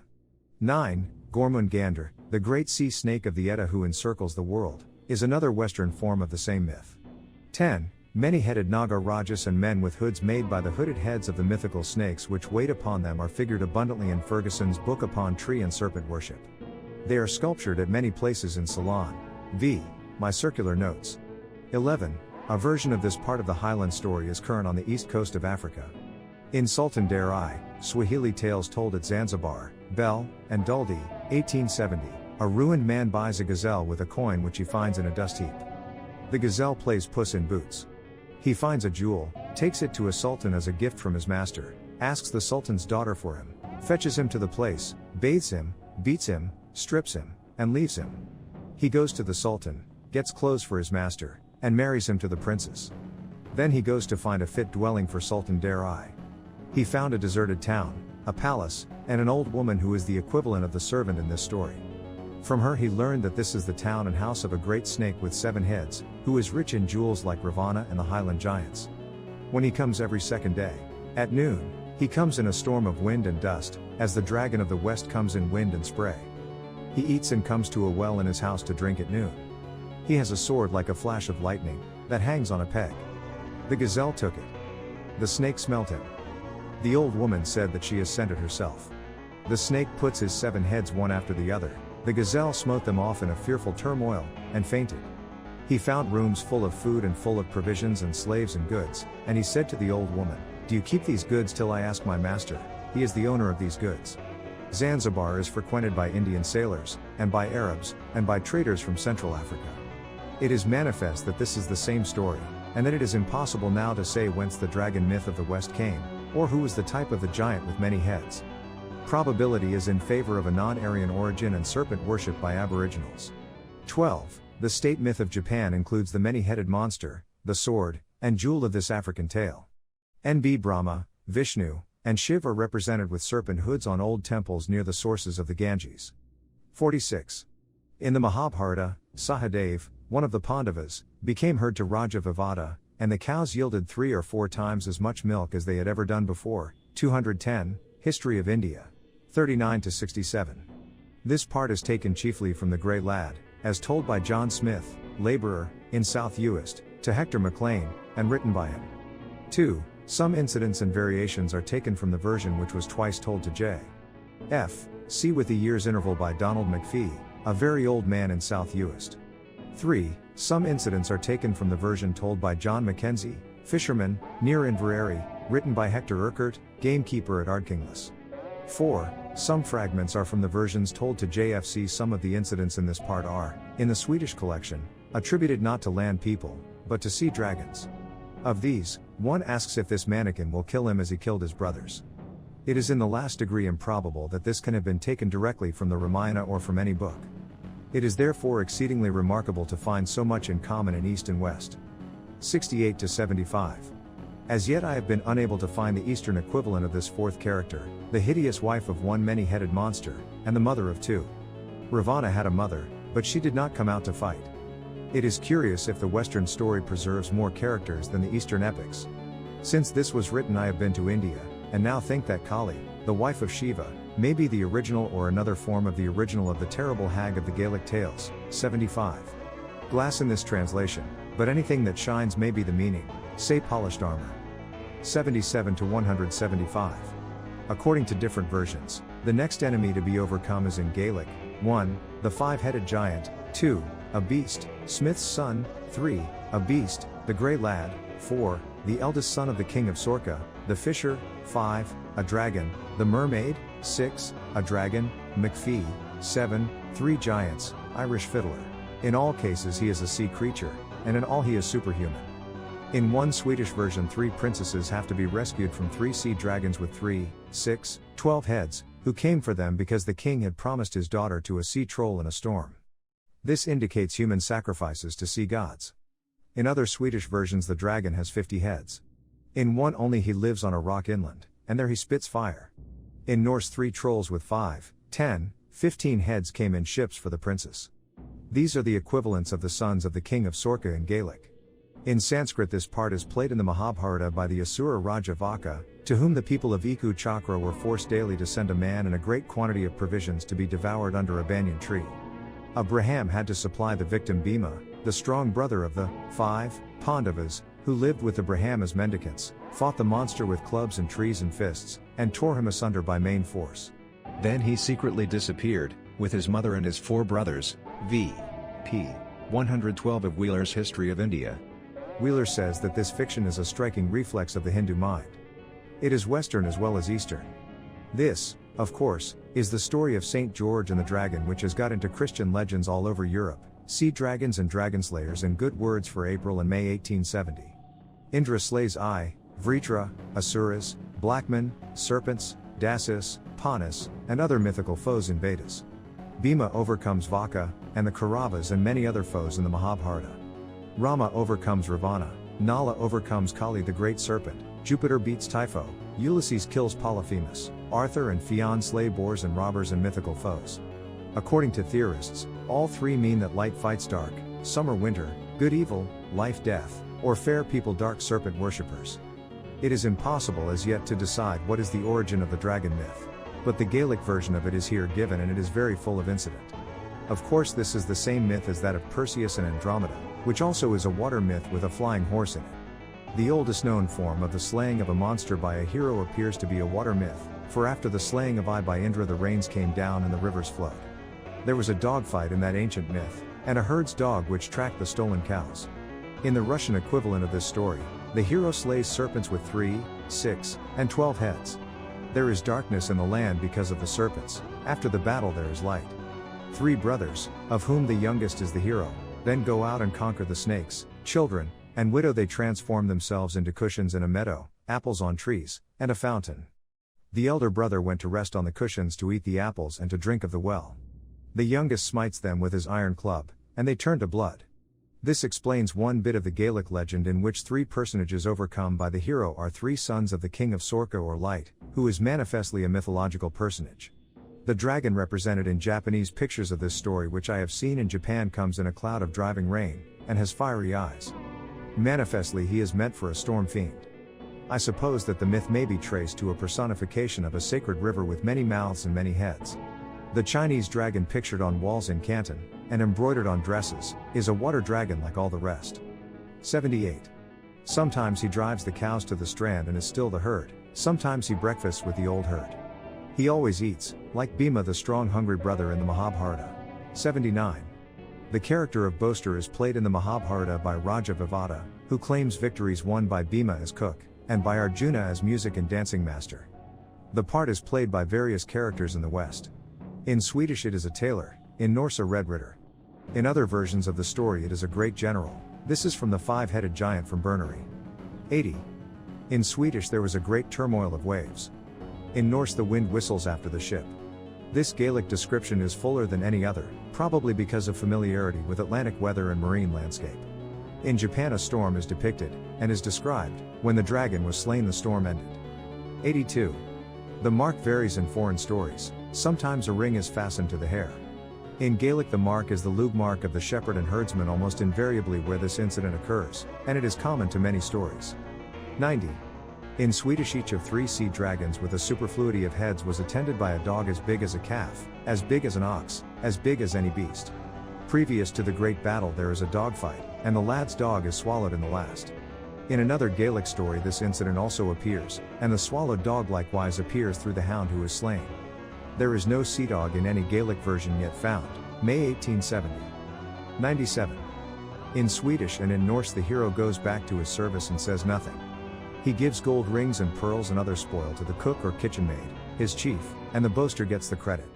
In Swedish the king thinks of a similar proverb, oft sits the scarlet hart under the vadmal cloak, i.e., a noble heart under hodden grey. In the Mahabharata the Pandavas slink off and return to their disguises and disappear. 131. From a version told by Dewar and McNair. In Swedish the princess aids by putting rags on the necks of the monster, for the heads when they touch water gain life and hop on again. This incident is in Gaelic also, and occurs at the end of this story. 139. Sometimes he is forgotten. In Swedish he is found in the kitchen by 3 princesses, is sent for, and won't go. In Norse the princess desires him to pour out wine, he does at the feast, and is there revealed in glorious dresses given him by the princess. In Gaelic he wins his own braveries and 3 castles to boot. A dress of honor is part of the story always. 140. From the Fisher. 141. In other tales this part is played by a great eagle.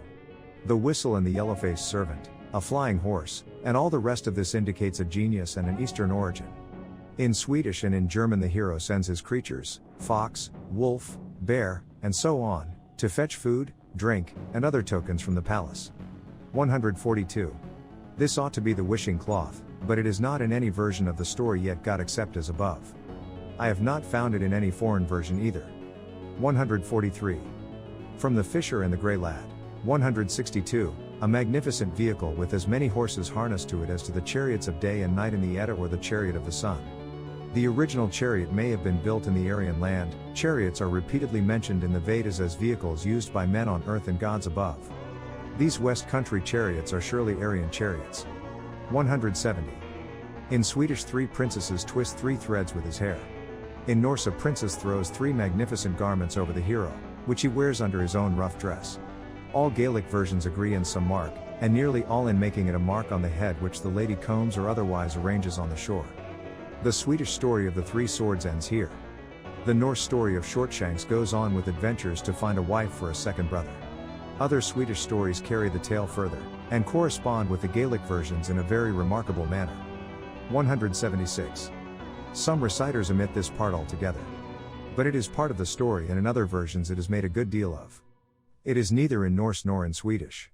The story of Jonah and the whale may have suggested this, but if so it was suggested to Italians long ago. In Straparola the hero of the tale goes to the Atlantic Ocean, a mermaid, Sirena, begins to sing, he sleeps, and she swallows him. In like manner the mermaids sang that they might eat men, in the story of Ulysses. The oldest form of the similar myth is referred to in a note on number 4. But that Varuna was a male divinity. This might be Varuna come to claim his promised victim. 187. This is chiefly from the telling of an old man in North Uist and of an old wife in Bernery. In Straparola the wife follows the husband to the Atlantic, in a ship, with her child, which was some years old. She gave the baby apples to play with on the deck, and for these apples the mermaid shows first the head, then the body to the waist, then the man to the knees, out of her mouth. He becomes an eagle, flies to the ship, and they all sail home. As the wife is taken, this tradition is more complete than it is in the Old Italian or in any other version known to me. In the French version, Cabinet des Filles, Tome 5, p. 49, 1785, the apples are turned into balls of gold and jewels. One is set with flat diamonds on all sides, the other is a large round emerald, the third is a ruby, and all 3 give out harmonies the most exquisite, which attracted the mermaid. If I were not afflicted by honesty of purpose, it seems to me that the music, the object of price, and the dresses which were to ransom the husband might be combined and made to accord exactly with the rest of this story, by making the lady play upon the 3 whistles which the lad took from the giants, and which carried with them castles of copper, silver, and gold, with all the people and property stowed therein. That would be a good ransom and appropriate, but no Highland narrator has thus put the story together for me, and no book story that I know has either. I stick to truth in telling lies, and tell the tale as it is told in Gaelic. 188-206, not in Swedish, nor in Norse, nor in French, nor in Italian, this mysterious egg nearly related to the egg of the universe in Hindu, Greek, and Finnish myth. 207. The story now goes off to a second brother. In Swedish the second hero has adventures which are in German, but which I have not found in any Gaelic story. In Norse some of the adventures here given to a second brother are told of a widow's son separately. In Italian some of these adventures occur. This second way is taken from versions in which a leash of creatures and adventures which they indicate, lead to fortune by courage, courting, and concealment, just as these creatures and many adventures led to fortune by courage and brute force, by swiftness and by cunning on the first road. The change made by me is simply to combine and to attribute adventures to a different brother in one case, to a different person in the other. The creatures met on this road are, 1. Lion, falcon, rat, in the second son of the King of Ireland, got from Dewar and McNair and Cole, June 1860, Ms. number 175. 2. Lion, dove, rat, in the 3 ways, got from McLean and Margaret Mackenzie and Bernery, Harris, about same time, Ms. number 120. In this case the dove is the most appropriate bird, except where he has to carry warlike paraphernalia. 208. This natural history is all right. The rat meant is the little old Scotch rat now nearly banished by the so-called Hanoverian rat, but still to be found in the islands occasionally. He is a little short-tailed black creature, and I believe that he hibernates like a marmot. 210, 211. Bhima took service as cook, and Draupadi took service in the women's apartments, where her husband could not visit her. 228. This is the way the tale is told by a Highland shoemaker nowadays. In Straparola an Italian princess gave Fortunio, who flew to her room as an eagle and hid in her slipper as an ant, arms and armor to go to a tournament where he overcame a Moor and a Turk. In Norway a princess gave the widow's son, who was the gardener's lad and her gallant, nothing, but he had a horse and harness. All these people tell this part of the story much in the same way, but each age and class and individual dresses the actors differently, and the Highlander gives the gallant an embroidered waistcoat to go to the fair. 240. In the Mahabharata a great man falls in love with the wife of the Pandavas, she gives him rendezvous, and Bhima meets him and slays him in the music and dancing room. 254. It does not appear how a pigeon carried armor, but that is not the fault of the translator. 275. According to Dewar, he was a second son of a king of Erin. The Irish king first married the daughter of the King of Scotland, and then after her death the daughter of the King of France. The stepmother tried to poison the boys, and they fled to seek their fortune. One went through these adventures and thus married his French cousin, the other went to serve with a farmer, and had no adventures in particular but married the farmer's daughter and reigned over Ireland after his father's death. The youngest brother went home, found his father sick, pretended to be a doctor, fetched his brother, consoled his father, and made him well. After that the stepmother was sent back to France, the stepson returned also to his bride, and all was made correct, accurate, and historical. The Bernery version is very short, but so far it agrees almost exactly with the Cole version here condensed. It ends here with the wedding. This clearly is the story of one of 3 poor brothers who have Norse relations in Shortshanks and the widow's son, and many other foreign relations of ancient lineage of whom the eldest are the 5 Pandavas in the Mahabharata. See History of India, by Talboys Wheeler, 1867. The 5 Pandavas and their joint wife disguised themselves and served Raja Vivada for a year. They hid their arms in a tree on which they hung a dead body. Bhima the strong man and great eater became cook. From time to time he sallies forth, performs some feat and returned to the kitchen. At last with the brothers, of whom one was a herd and another a stableman, the cook rescued the king and defeated an army which had carried off the cows and the king. A 4th brother, Arinja, as a eunuch in female attire, taught singing and dancing in the palace till it was time to act. Then he became charioteer for the king's son, went to the tree, took his arms and conquered another army which had captured more cows. The Raja claimed the victories for himself and for his son, and played at dice with the 5th brother, and insulted him. Then the 5 heroes revealed themselves and were greatly honored. There can be no question about the identity of this very ancient Hindu legend with this part of this Gaelic story, and with the widow's son, Norse Tales, 364, etc. There can be no question of borrowing from books in this case.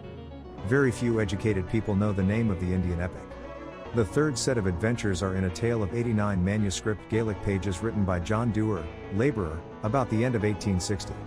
The tale was told to him by McNair, shoemaker, at Clockyeag in Cole, near Dunoon, and he learned it about 1830 from MacArthur, a Cole herring fisher, who was an old man of war's man. He was taken in the war and was in a French prison for a long time. I have sifted out parallel incidents such as the meeting with 3 enchanted creatures, the defense of the castle, the transformations and the conquest of a being whose life is in a mythical egg, from the old sailor's geographical sea yarn so as to shorten and condense a very long, precise and somewhat prosy story. The Ms. is bound in Volume 8, a ship sails from Dublin to the East Indies, she goes to the Cape of Good Hope, and there, somewhere just beyond the limit of knowledge, the ship was lost. One sailor was saved, he found a path, went to a town, and found that he was in the Green Island where no ships called. He took service with the king's fisher, whose son had gone to school, though he was nearly 20. The wife grumbled, for there was little fish to be had. One day they saw a ship, which is the mermaid transformed by the old sailor, of course. The whole sea business of shortening sail and anchoring is described, the fisher goes on board, the sailor offers himself as a hand. The captain, in the mermaid's part, asks the fisher what family he has, and how he lives, and then the whole story is told over again to the captain, who says, "If you will bring me tomorrow here the first creature that meets you on shore, I will bring you plenty of fish." The sailor thought that his one-eared dog would be sure to meet him, so here is the dog, cf. the first part of the story. Then comes a long description of hand-line fishing, made mythical, and they loaded their boat with fish while the ship made sail, partly in technical sailor's language, partly in regular West Country storytelling rhythm. The fisher's son was the first creature met. The fisher had 3 daughters, who are characters in a Swedish version, but strangers here, and with the sailor they went to town, and sold the fisher's share of the fish. The fisher was sorrowful and his wife asked the cause, so he tells the whole story for the 3rd time to his wife. The wife's counsel is to send the son to sea, so he was sent, but she laid it as crosses and spells on him to come back in a year and a day. The whole boat sailing and ship anchoring is repeated, and the new hand goes on board as the old sailor most probably did when he was young. They would not have the sailor, but they cast gold dust through the ports till the boat was nearly swamped, and they took the fisher's son and sailed away. The fisher got back and set the king's goldsmith to make coins, and then he was richer than the king. He gave his boat to the sailor, who fished for himself. The son sailed he knew not whither. One day they neared land, and he was set on shore for water. He saw beautiful rare fruits, and he wandered from tree to tree plucking them. So here comes in the tree and forest myth which also belongs to this story. When he came back, boat, barrel, and ship had disappeared. Then he went up through the forest. This is the first part of the myth. I have given this abstract to show how a story alters to suit the daily life and the experience of the narrator and his audience, and how easy it is to know incidents after learning the nature of oral mythology at the fountainhead amongst the people. 277. Ba an lada fala vespa an oika tyan. Such phrases are vernacular Gaelic, and are used without any thought of mythology. This, according to theory, is an ancient myth founded upon metaphorical Sanskrit phrases, used of speaking of day and night, sun and dawn. It may be, but in fact such phrases do not lead to personifications by those who now use them. In the next few pages are several more phrases literally translated to show the metaphorical nature of vernacular Gaelic used by peasantry without any double meaning at all. The peasant tells his story, another class of mind might easily join language and story, but the story itself comes first. 284. According to theory, here is a personification of light in her castle during the night. As the Gaelic for sun is feminine, here she is, but nobody in the West so understands the story. In Russian a similar passage is called the sun's sister. I do but tell my tale and wait for more light, for I cannot yet see my way to any theory which will account for my facts. In the Edda a female sun has a daughter who succeeds her mother after the twilight of the gods. In Japanese myth the sun is a lady who also is a snake divinity. 286. To me it seems that a moral lesson was intended by somebody. The first brother went headlong to his ends like a wolf, the second went swiftly and secretly like a bird, this one goes cautiously but courageously on. He does not go until he has gone all round, he does not eat ravenously like a savage, but he waits patiently and politely as men do in the West, he eats frugally and he goes fearlessly on with his adventures. He is the youngest, and the youngest saves the others at the end of the story. The proverb slow and sure wins the race expresses the spirit of this class of story. 292. If he slept in the chamber of the dawn, of course not. But there is much to explain before any theory can be accepted. Here are 6 doors and a wall, which makes 7. In the story of Conall, the castle had 7 defenses. The city of Ecbatana in Herodotus had 7 walls. The city in the Ramayana had 7 walls. The world, according to Hindu myth, consists of 7 rings of land with seas between and a wall of mountains outside, beyond which is darkness. It would be the exploit of a divinity to pass 7 such barriers and get to the mountain in the center where the gods abide. 302. Anyone who knows popular tales will here recognize Beauty and the Beast, Cupid, and Psyche, Green Serpent, and a host of Western tales which are all allied to the Sanskrit story of Urvasi. Theorists explain these by the ancient use of poor metaphorical language resulting in personification. Here is metaphorical language used by a laboring man without any double meaning whatsoever. When he says the night came, he does not personify night. He speaks Gaelic and cannot avoid metaphor, but nevertheless he tells his mythical story which is all over the world in various forms and seems to be a lesson. 309. Here is a blank in the first part of the story. The first or second son, or both, ought to have gone home to enrich the old fisher after the mermaid's death, and the victory over the Turks. 316. The Gandharvas, who wanted Urvashi to return to them, caused her to look upon her husband by sending a flash of lightning after he had been enticed to rise from his couch. Here the case is reversed. The man sees the woman. 322. So far the story is that of Cupid and Psyche with the male character played by the actress. The recovery of the lost lady differs from any version known to me in any language. 328. Ants commonly live in skulls which bleach on the shore in the West Highlands. In fact, eagles do prefer to tear entrails. 329. The inferior personage who loses the superior in this widespread myth always needs some locomotive aid to arrive at the other place. Psyche has much to endure before she gets to Cupid in heaven. The Norse lassie who married the white bear got help from 3 old women who lent her 3 mythical horses, and then she flew upon the backs of 4 winged winds to the castle that was east of the sun and west of the moon. The Scotch lassies who married the black and red bulls of Norway got mystic fruits and gifts from 3 old wives, and iron shoes from a smith with which to cross a glass mountain. In number 8 of the Swedish collection, the lady is an air maid, and therefore is allied to a character Ilmaten in the Kalevala. She comes in the shape of a dove to earth, and is caught. The youngest brother of Elish loses his bride and recovers her by getting boots, a cloak, and a sword from 3 brace of giants, and help from 3 old wives who ruled over beasts, and fish, and birds. It was Bird Phoenix who carried him to the castle that was east of the sun and north of the earth at last. In German, and in versions quoted from 8 different languages in the Swedish collections, the myth, however, transformed has this common principle. The lost personage went skywards and had to be followed with wings. The question to be solved first is which form of the myth is nearest to the oldest shape of it. In Gaelic all this machinery exists, but in this tale it is all condensed into simple transformations, the gifts of beasts and birds and insects. Surely this is the simplest form and is most like an ancient religion. If the hero is one, the less help he needs the greater he is. These 3 brothers do not need to borrow horses, for horses were born with them. They do not need swords, for they grew with them. They do not need the locomotive boots or the cloak, or the help of the old women who rule over beasts, or of the winds, because birds give them shapes and wings and swiftness, lions and wolves, courage and power.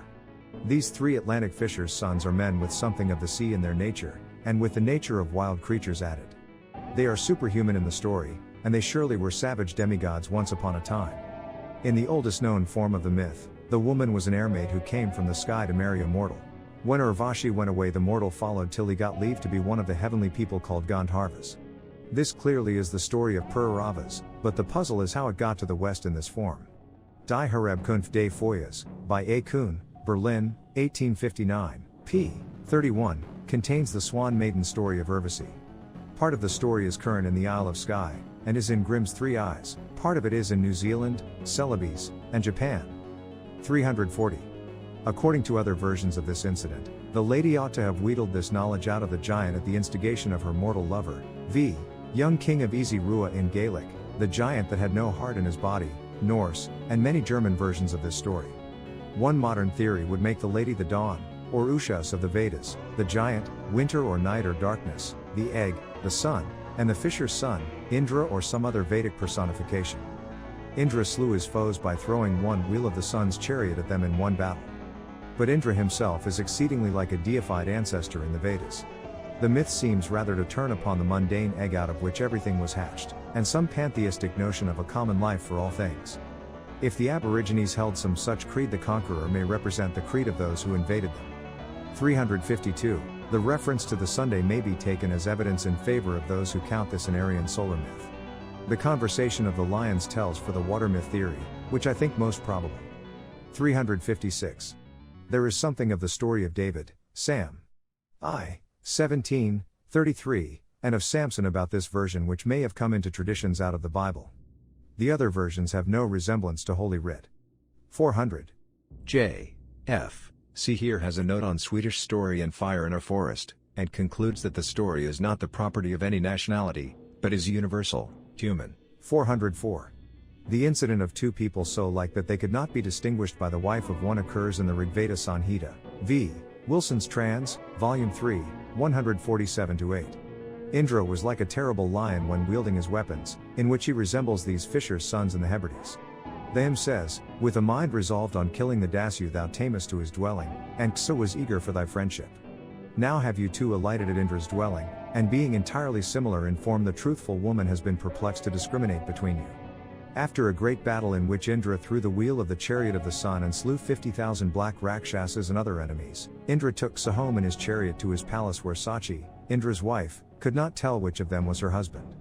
In the story of Nala, given by T. Wheeler in his History of India, the lady who is to choose a husband sees 5 Nalas, for 4 gods have fallen in love with her and have taken the shape of her lover Nala. At her earnest prayers they leave her to her human lover, and endow him with mystical gifts. Not try Rathidian Mora 1. But dinabotched and riva so agus but try Gillian H. Smointish iad gum 2 fogget iad an othair agus gum fallbot iad diarian 14. Defachalb and trier kamla aaron aeon rathad 4. Ba iad a fall of goes and tinig iad gu rathad mora basquilead na 3 miran. Third iad rekala and ur chuniak iad na try Rathidian Mora gon gabad gok fear aca rathad more air left. Gabam fear abu 3 shine and rathad a badolan ear. Skabam fear meet hunich and rathad a badolan ear. Agus skab am fear og and rathad meet hun. Air dha and a boyj v trace air fall of choinich liam han is kalman is rodden e. Sayad a sabade. Third and liam han da, gil, and beach the thagid orm finna v na lethid so do dite. Mata ars esan, chan isle beach the gam aknok anans in a bu choir d lethid a v. Ak feed burchade nakian. Cord so rees and liam han agus third e rees, na by an and casa choich not quivnik thu ormsa. Third and rodden rees, dem beach the thagid ormsa v na lethid so do dite. Chan isle beach the gam fin, ars esan, akgor h and a bu choir doida via krunichad cause one and loss ev agata faithiv air a givrod. Cord so rees and rodden agus third e rees, na by an and casa choich not quivnik thu ormsa. Fwinik and Kalman death, the baril a thagid orm fin a v ans an so? E a baril a thagam fingor h and a bu choir doida v feed gugan is brotherki and his krieg, ars esan. Cord so risa chalmans third e rees, na by an and casa choich not quivnik thu ormsa. Defachalb e, spa e a falav gun tooth gun foys gu 3 biao na h oika, sam biao na h oika choinich castle more rees. Hi e sty don chase teal, cha robe doina sty sachides and sinek on a chakher, shana chakher more, agasis ian kokher more therid iad rees. Rin e fostad, agasis ian abera foyer ev kokher reached foen chakher vor, agus s ian kokher bioga therid iad rees. But e de uich ans and ties cha robe e fakin beanidir. Fwinik e cia and robe h uil beana basantiud, and robe beanidir an. Chan il anak neon and rai s chan eh uil h aeon gevthon aliba arzen kokher more. Fwinik e koan ardin time robe and shombers and robe ia cattle. Ans and aired tua arzen kokher. Smoajish e era chalmans, hi e na chalmans grad liam e gu mullikan t simlir. And a rainig e mullikan t simlir smoajish e era and rodens hi e na rodens grad liam e sios guban and ite theen. Smoajish e and sin era v na duins hi e na duins dh falb e thun liban neon and rai. Thoisich e er clisich rith, zaren fan bh era liva 30. Ligas u. Tyniga h other and nuaz espa eson na rodden foen liba. Thoisich h other recoiniva 30 erson a vg ubox gun doin ans and rum san robe I. Chabu luath defachalb h other na hi eson na dwin arithist. Za high e clisich recent fengus and thug e the e. And a thug e the amphania smoandish yer and rodens high e na rodden a suis gubar and t simlir. An a raining e bar and t similar smointish e era chalmans high e not chalman. Gar ei, high e far and roban koker morsa chidzen. De back blar more revi and lar nam herich aig and rai kumachak ili. Nam beat and blar era kor aaron rai chayad ian righecht agus and neon. Dinasam bitha shuadichad lays gus and blara kor lays gebhead a neon re fasad. And lar nam herich kurinich h uil dinas and righech de kor chat lays and rai. Thugan koker biog and koker more lays kamla rees. An uraban rai trace a kuro blair de rin eak a chayiv nichad gun fog ian deze kruadak of par a bh page crushed retav na lipa. Dhere fear sam bitha bulu atha berida ian sui and deze. E a twarda ian suishin gun robe e smoin tichad nam beat ih gun rachad and blar lays. De rin na gillian akfalovza h uil h aon reeve dube ruse gun trout one umpa. Defich alban koker biog na chalmans rainig ian tai rumpas dinis e du neon and rimaraba and blar adol. Thug e lays and deze kruadak. An uraba adson tu goes a v daki. Deba eson ak and deze kruadak lays. Thug ian deze kruadak found in rai, agasta bomb blar akadol air and ryan ur sin. Smointish e air and liam hans high e now liam han. Stir rin eaka h uil jin de naivian and rai affiliate. Zrub is smut is marbi h uil h aon diubs kir m blar lays and rai. And a high and blar lays and rai deba akan koker more a rod gor 1 hour e fin to a kir and blar. Deban oika sin ak rida gu v aig neon and rise aig at chaker vor. Kruinich h uil dinas and righech 3 thun na rida. Muandu thoisich and rida de dher and rai or ak dola dion 4 pleasant. Gadathiana and Fin re dola dion pleasant chan iltheos m5 not gabad sib eagle ars and koker biog. Balanantai stigdimnathan uils de dawn uil aig and rida. Defh alt ian ur sin agasta smointish e akav na rodden, high e na rodden, smointish e sin era v na chalmans high e na chalman, is thoisich e laban astith recent t solus re v cur as in t solus. Thoisich namnathan uil re kills respers a gab hail dive fin 6 and ur a chunaic iad doin a dol na chalmans na rodden. Ison and sin na liam han feet and tai, a faz gladabil ersana h uil doin it head. Mabaspers is Kjol aig namnathan uil readed by iad a niche eret oil tichad a tichead ans nakultian, chabi and koker mor abu luga gob du dolt. Is for sins chabragan, ars and rai, is tus, a gilva, a kir em blar liamsa, chen em fear the dolad featen mo nyan raposad. Goban koker mora makas and t-shumber lays and nirate ze h uil doin a focade air, is fos and koker biog agus neon and rai.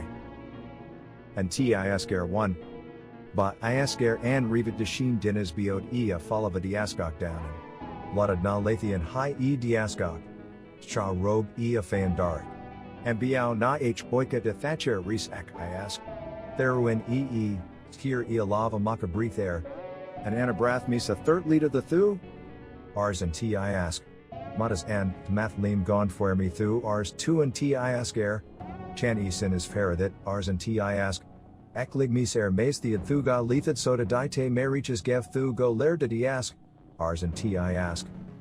Lig air ais Hi daki. And fuerthu dargidger. Ars aven res nua a high daki. Chad fuer ars eson gev me gulera me reach. Knock botched a teinig thuful the knock, ars eyes. Chan il comas agan air, ars eson. And lar nam herich def h alb e. Thuggy fad and lotta a fiakian em fig head ask, chad fuer darik. And biao na h oika, and am tine dachi, rib and ask e. Theruing ian ask, zrug ergo third lays. And anabrathmo third lead and knock of the thu? Ars and ask. An, ars eson. Mathleen featen good thirtleen. Chan eson is faradoit. Ak fag misa not fathest. And marriage gev thu iask na lair. Fog ees high dachi. And teinig thuful the naka rithist? Ars aven. Teinig ars eson. O chabi shinbeo ars eyes. High lays chadel ian oika sin. Amar nam herich def h alb diaskaka rithist cha robe a fan darig. Mbiao na h oika nua aba dol dachi rib and tiaska rithist e. Theruin e's rug air. And anabrathmo third lead and knock of the thu? ars and ti ask. Matas an ars eson. Chanfog thu twilly me? Chanfog ars eson. Chan isle doin cloan agad? Ars and ti ask. Chan isle ars eson. Nuathiad thu doki lim once a cha lake thu dina sam bitham skoltadak thu fin. To the lair agad? The ars am badak? Chak hier thu enza foiten nakak bidiagden gruthens bidiagden kriya that fin, estu divens don lairs don gala. Gef thuan sin trishnaman aig tava chinagamsa agasthiad thu mak agast tyildi thu sagarat iad. An oikabios klon aig du venthiad thu mak agast togi tu tev agast sini kreya faran bayan tev.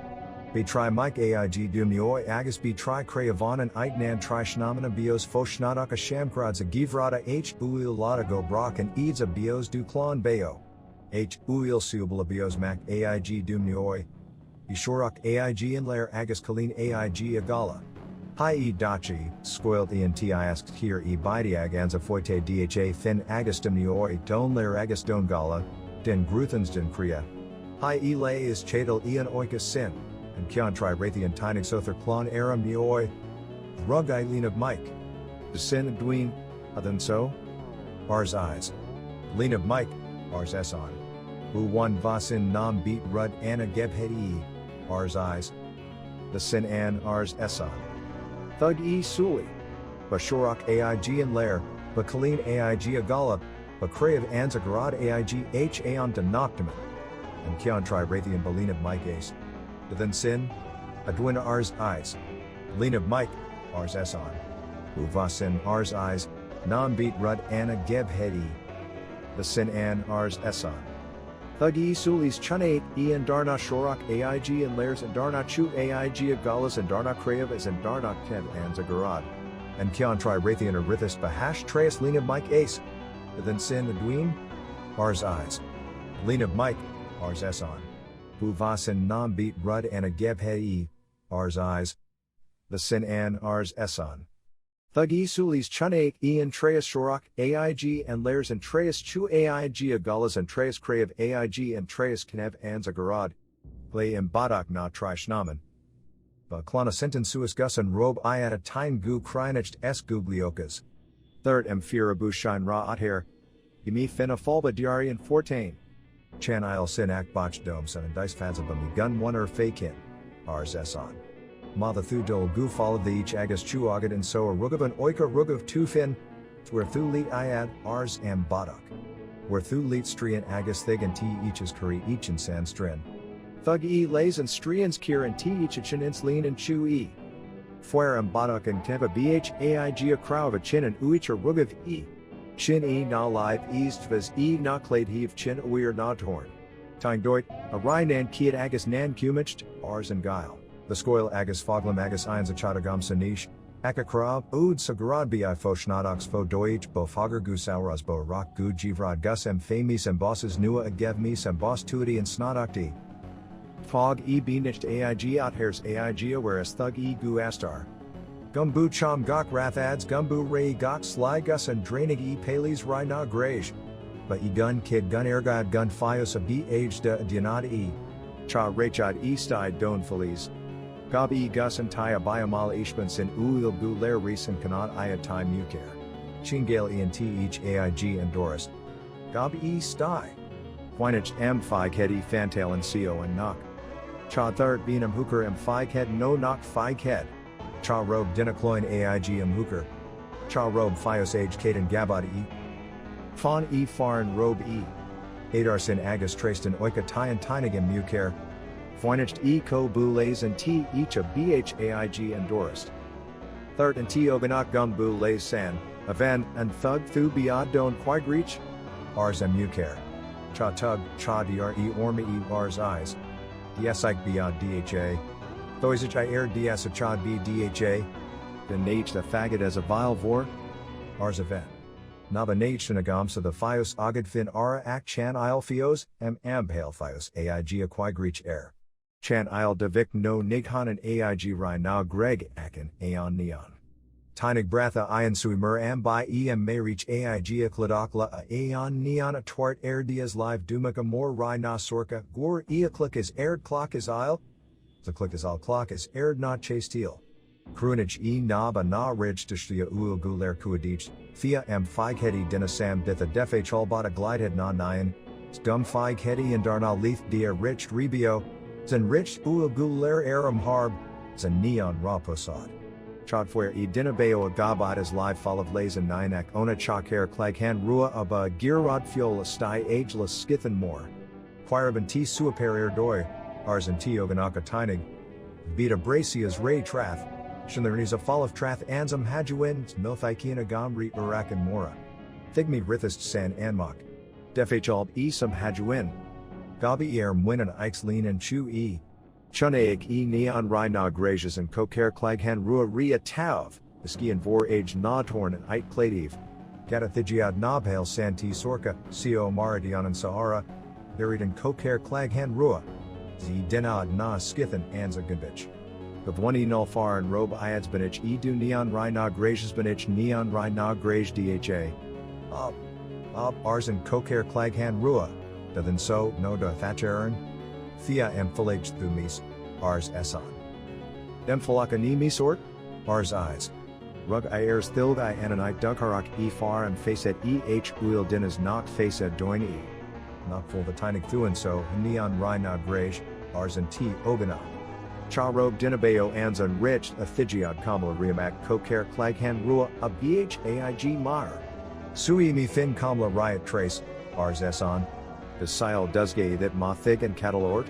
Ars eyes. Mo chali and gulok fin mo theruin lays and run es mo theruing and idiot rana. Anayuan guirid through it esan na hadal. Chob fataba e na hadal nua a chunaik is an fiar jadol dha and ears em murafaz more. A chali and gilish ars eyes, huis doom hay stir. Defachalb and colleen agus theruing e lays and run e agus and agi and ranas dusk e. Nua a shell chunaik alok moidera miskivsha tine enan ling. Dinad esta your na jerias ball na toysich. Gok balla biod fuas galt gunchenglad skok balla biod shingalt gum fuasglad Amhuka boom hotha agit head na mus boo one lugas amhuka boo luga a diam tumar a defh outad I, fokaga chromasiaraclidake a sire ergodach era h erler aig theabazes banti oigir gas styrot. Gabi gu edakar lethas league a kuad shilton. Thuggy and do darid ace ian sui and do thoisich. Thug liam and sin. Air tears theruing air tier air tray thug not liam a steinabruins thoisich fin 3 a core na idet. Gob makan iask air siuses shall a fad agus air aliad. Kier de live timchiol oirs thog eised fog eic a fad fin am brie na triga I. Cohen ono pedagan abun rich na grage aig and roba kria alethid co de bolicht bured one dion vorm fin no air moling. Aquer mis air rhina graja gal avila a nyan a twart dome air ties live eraclidoc, gore hi click is all clock is aired, the click is aired clock is all not chase steel, murin cum ea gialad riamsa, ars emphira basanling. The ian so fought as cha duthiich ease chan isle dinna and rich na grage is miosa na mis, arsamakan iasker. Thoisich and dithist era kala. Do not iad bogan erak regan agus krigan era pobin. And tiad bu luga rachot iad fata rachot iad fata guan glatinian. Zintiite boom hotha rachot iad fata gon sul. Smoijish makan asker gum bu donya dha tuatin anza hiatblers and fiachot e. Thuggy and togel ud air agus lead Bosses dushan. Deterig. Arsa makan iasker. Smorsin. Me mac more rye na sorka. Ak dem bossa the thu bratha third dome? Ars esan. Dem bossa buried two fin dome sanam beat two and jagmo legal and toysich? Arsa makan iasker. And kiana third as an huich agad, arsa mac more rye na sorka. Mata chan e sinanimi swartsa, ars esan akari mishingal and teod gudar agus gudaker or agismanin. Gok billabulis thu gum buel thula rai na grage agus gum by thu nad gaischich derach dha gubrak. Defachalb thug lazy suis gubar brothich, stafog ian sin gob er mwin ikes gob dachi.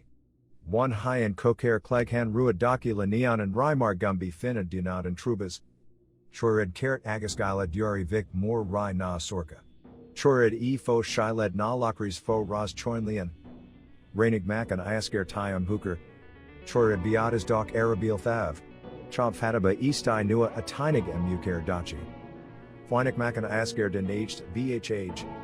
Third e gur minig tu atherid knock rope played heave math and drock thrail aig at chakar klin rua agason t yukter rin e. Ak them may reach re fall of pathist agason irar arzem u care. Tuba aster na deoin uil ba no thuchagam fin reuse chod fuermi aig and tai iats fumi mi folabem may reach fodast. Hi elay and oikasins chadal e. Moksam hajuin derachis and jaga biata gab hail hi erm winan ikes defe chalb e. Gabi lam direk faran robe neon rai na grage, kir ichin araglon. Desil dusgay that mathuates thud, hadal. Ars eyes. The bar na lugdeg disa thirtium, ars esan. Anuin guirid chadal e. Cha robe e fada na hadal nua chunaik isn't swithich atayan. Thugidith bar na lugdeg dices duis e. Tinig mac meet hunich rai na sorka gu tier. Choinich makana asker is rin e a chartly that airs or rin e air a bertherenda. Hi e air mwinan ikas gob e air fall of. Hi and kokare klaghan rua daki lanion and rise koak essons e qmel a mock gor he finabadian gok nyom gazjo. And an athi agason and moich gob makan iasker gu tiam hooker marabab haste. Chob fataba eastai nua a tinig emukare dachi. Minig one of their aid knock robe clade heave math and drock throil aig a chakare klin rua, arzem ukare. Den t ukta rin and kokare klaghan rua and drast. Arsa makan iasker. Mac mead hunich rai na sorka a chingle, arzem ukare. Tham mary chagam fin re third fodast mara bogam and dew arsa makan iasker. And lar nam herich hi e air mwinan ikes defe chalb e. Raina e foreign robe neon rai na grage. Kir ich an era des sil dusgay that ma chadlis thu? Ars eyes. Bar na lugdeg ilia thirtium, ars eson. And you inquired through it e na hadal. Chob fataba e na hadal nua a chunaik is with each atayan. Thugai bar na lugdeg ili diths duisk e. Hyan kokare klaghan rua em falak lazen eagle mara babhesta. Tinig mac biog rai na sorka air tier. Rin makan iasker air mara rin e air koch. Hi e air mwinan ikas gob e air fall of. Hyan kokare klaghan rua daki lanion and rai es koak eson, mubfir e fin gor he rin gokyu. Thugad mac biog rai na sorka shingalt gu tai and rai, es banish tria hack rai na sorka shingalt stai fo shilad na lakris fo raz nan koin lian 1, es gok tineva lomad na hu ilian aig a churn gothil jade ara la moslot agus la tamailt. Ans and fiesger reinig makan iasker tiam hooker. Cha robe e fatastai nua a tinig emukare. De du neiged and knock? Arsa makan iasker resum hooker. The synagom neiged, ars emukare gum pale triarm hack rina sorka and nishingale aig a chakerklin ruas gum pale e fin agus neon and rai reposad and may reach. Knock e engagech e arsa makan iasker. Babanais ipin shundak airik re vaig neon and rise aig at chakar rua. Choired brath era h uil dina burin koisich ans and rich thun na bates. Choired be rath aram hookers chod fiat tiket and koigrich, cha rachad and mukar anon knockrobe eson dol an. Debu quirich, hooker, knock diaki husathun na banes? 1 ars makan iasker. Cha rachin sa an agus thu fin agal ars and mukar. Math and bor banes thaig neon rina grazian drast, arsa makan iasker, farlean fin gun robe e agan air biao thav. Halb to thus a chulain gilish, agasin thu fin agus na by sichara adol suis. Bergestich du sham bar na banes agasin tut hail the sint arabord biao thav and ryagus van nabans, hair hugaums and so e. Defe chalb and chu agus gob e suis. Hi e stai don t shomber. Rug e air and tuthailed agus grunich, e eyes thug e lays gob e sios letha gu tiam hooker. Squeal e air aboard air biao thav I. Hail dina sam bith, ars comherlich a bhaig and rai, knock isle and so fathest? Sfatona twalami e. Later lena uchtror. Falb habe agus sealab pale bukara stai, no ko the kamla rees. Gabayata sios's chunaic iata h uil scath de nob hair aboard air biao thavam hooker agus a quigrich. Third me revid. Later kalina uch tror. Minik, i.e. merg, a do not lethid co de bonais don cha kerklin rua, does not creed me gor achia chingale na gazgich, arsa and comherlich nua a thilan fedhain a high sios's dinas iad maraba. Falbot of Egbuin Geist Juch Sios is Thugadiat and Neos M Einsuisischen Geld E. Arzen Rai. Gababuian Sios. Kodiar Orb say na beher bor and Rai third lead. Arsen na hias Sios Resum Hooker Agus Remakan Iasker. Chad Thug Sinalian Rev Chad Du Cherit Shin as Aso Fadast, Arsamakan Iasker. Mur and Thug Husa Lead E Thug Du Chules E Agus the Du Chumium Hail, Arzat San. Nabith of Abruian Resak Beribaer. Thugai Bleep Shingeld E. Mara Dyerodern, Arsa Feared in Buian. Irik 1 Husa, Chalian, Agus Terwin, Iad Lazen Run, Agus Terwin, Iad and Agian Rana Anzan Lub Udamua, Arsamak and Iasker. Rugan Kalin Ara Agus Therwing E. Iad and Agian Rana Agus Lazen Run Anzan Luba. Defachalb Iad Suisnan Kanablaic Mar Sin Din Sui and Rai. Noct Thartmi Revid Gumbu later Kalina Uch Tror, Arzan Kamherlich. Paul thus, Arzan Rai Ra Gil Agus Queer and Ordian Coach Agus Gun Rachamata Diaria Quigrich.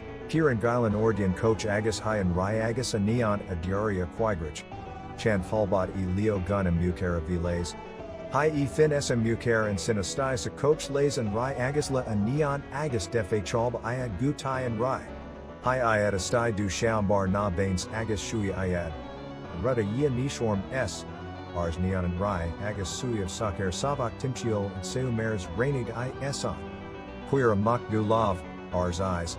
The Mo Lav Gert, Ars Eson. Thugai Spadot Arrow Lives Therowin I Mak Kir in Sinalov Na Poka. Thugai Bar Na Lugdag Ds Aig Azes Kir I Seo Arrow Lugdag. Sfjor Sin, Ars Eyes. Stu Serenin T Yukt.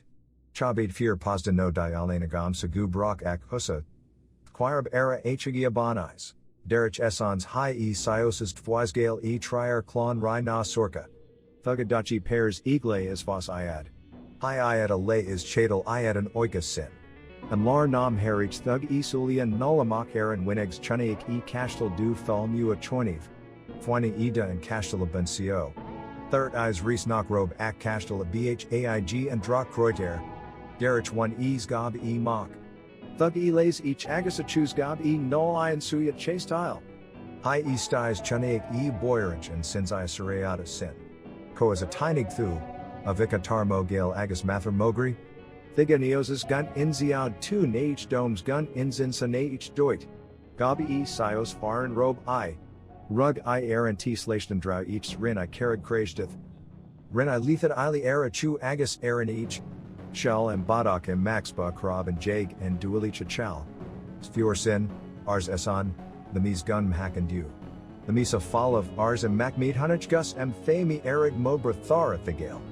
Hi Eer Mwin Ikes Lena Chu East Thug and Badak Dha Nebst Fazent Na Clade Heave Chin Awir Na Live. The Ainza Chad is Foglumagamsa Nish Ars Esan is Def Halb E. Gumbu Cham Gok Rathads Gumbu Ray Gok Sly Gus and Tainig E Lam Direk Gutayam Hooker. Chadu Krutha Ichea Nabu Kolteish Rakela Na E Hen is a birth there. De Thug that Fu reached and Rawar O Avor Dumnatha Agus Dulianan. Choired Suis Gutai and Rai E. Gabais Na Choiniv Agus Na Combed Hails Duales Gur He a Firaban. Char Robe Fios Age Air and T Sul Damara Gebhead E Fantail Gondola Liba Berthar and Oika Sin. Say third E Rive Gun Robe Gil Moor 8R E Fin Agus Doin Wassels Knockbur and E Dol Lay, Ak Gun Cablead E Air Aboard AIG Biao Na Liba. Rin E Co. Thud E Sul E Anzam Hajuins de Chune E Ak and Kashtal. Den Kashtal than Co. Ars E Ritha. Knock Dinis Me Sin Doid and Oika Revid. Ars Eyes. Derich 1 E's High E Mock. Thug E lays each as a choose Gob E Null Iron Sui a Chase Tile. High E Styes Rin is Air Mara Rin I Arabrather. Shell and Badaka Maxbun Duilich Air Tuatim Bar and Darna Krav. Tusfir Sin, Ars and Mac Og Kabio Mobrather. Bimisa Falabathagale Erig. Thug E lays each as a chew. Thugot Hair Tev Dha Na Live. Kazin Tev Na Clade Heave Chin Awir Nodhorn. Tying that S a Rai Nan Kiets Nan Kumage. The Gok Einzachat is Foglamagamsa Anish. Gabi Air Falav. Gumbu 3 Cham Gok Slies Gumbu Ray Gok Rathad Degus and B Rainig E Palis Rai Na Grage. Chunaic Eyes Mok Throm Na Hu and Egan Ease Gob I Mok Na Choiniv Agus Na Combed Hail. Thug I Letha Daki E. Banaler doit furicht a hiat oika gun furicht en rawar, ars eyes, zia soils and gur hi afira ban, Emig dina abios no thuch age reuilian air cores knock by fios acea kiuan a thig iad, ars eson. Hi iad a lays kier eson clade he fewer e tora. Anzam hajuin and lar nam herige thug eson sulis chunaic e castel mara chunaic koch. Fwinic eden castel abun co. Knock dinis me sin doiden rawars and oika reef sin. Ars eyes. Derich e's thug e lays each as a choose gob e null thun a chase tile. Hi eastais chunaic e boyrage and sinasiorata sin. Thiganeos, udale. Avika tarmo gale agus mathramogri, sgun inziad tu ne each dome. Gun inzin ne each doit, ars eyes. Cha robe verus math sam bith aig oir. One thug ian liam sinasuis's league eis kier ian clade heave aranum huich ace. Bosses dushan. Deterig. Ars eson. Is more sin, ars two eyes. Drongoir agus drongir gid. Is leam sin agus dubas, ars eson. Thug ian kyondi. Thug e uath not h iukarekian speech ian tai. Where e aeon shomberlano weir is er gid. Where e shomberlan aade kian dain uil. Where e shomberlan deladian agus strianen. Where e shomberlan brogan agus potanian. Where e shomberlan dain air and time dodnan carignan kraj. Rug e air balanonot beathakis thoisich e air ador tot aragus and thug e bao iad. Ba brathrian fin nam miazg. Thug e odox a kid fin do na h uil dinabun sin agus dorlicoir is er gid.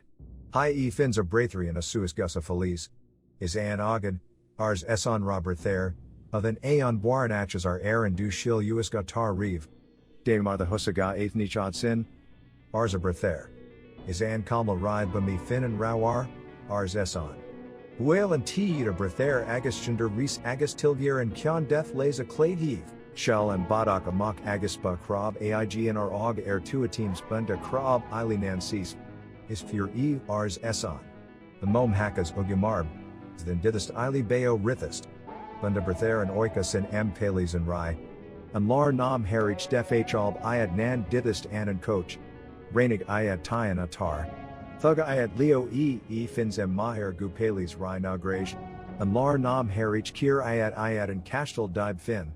Bun rich aig abrethere bu shine agus neon and rai age pazda.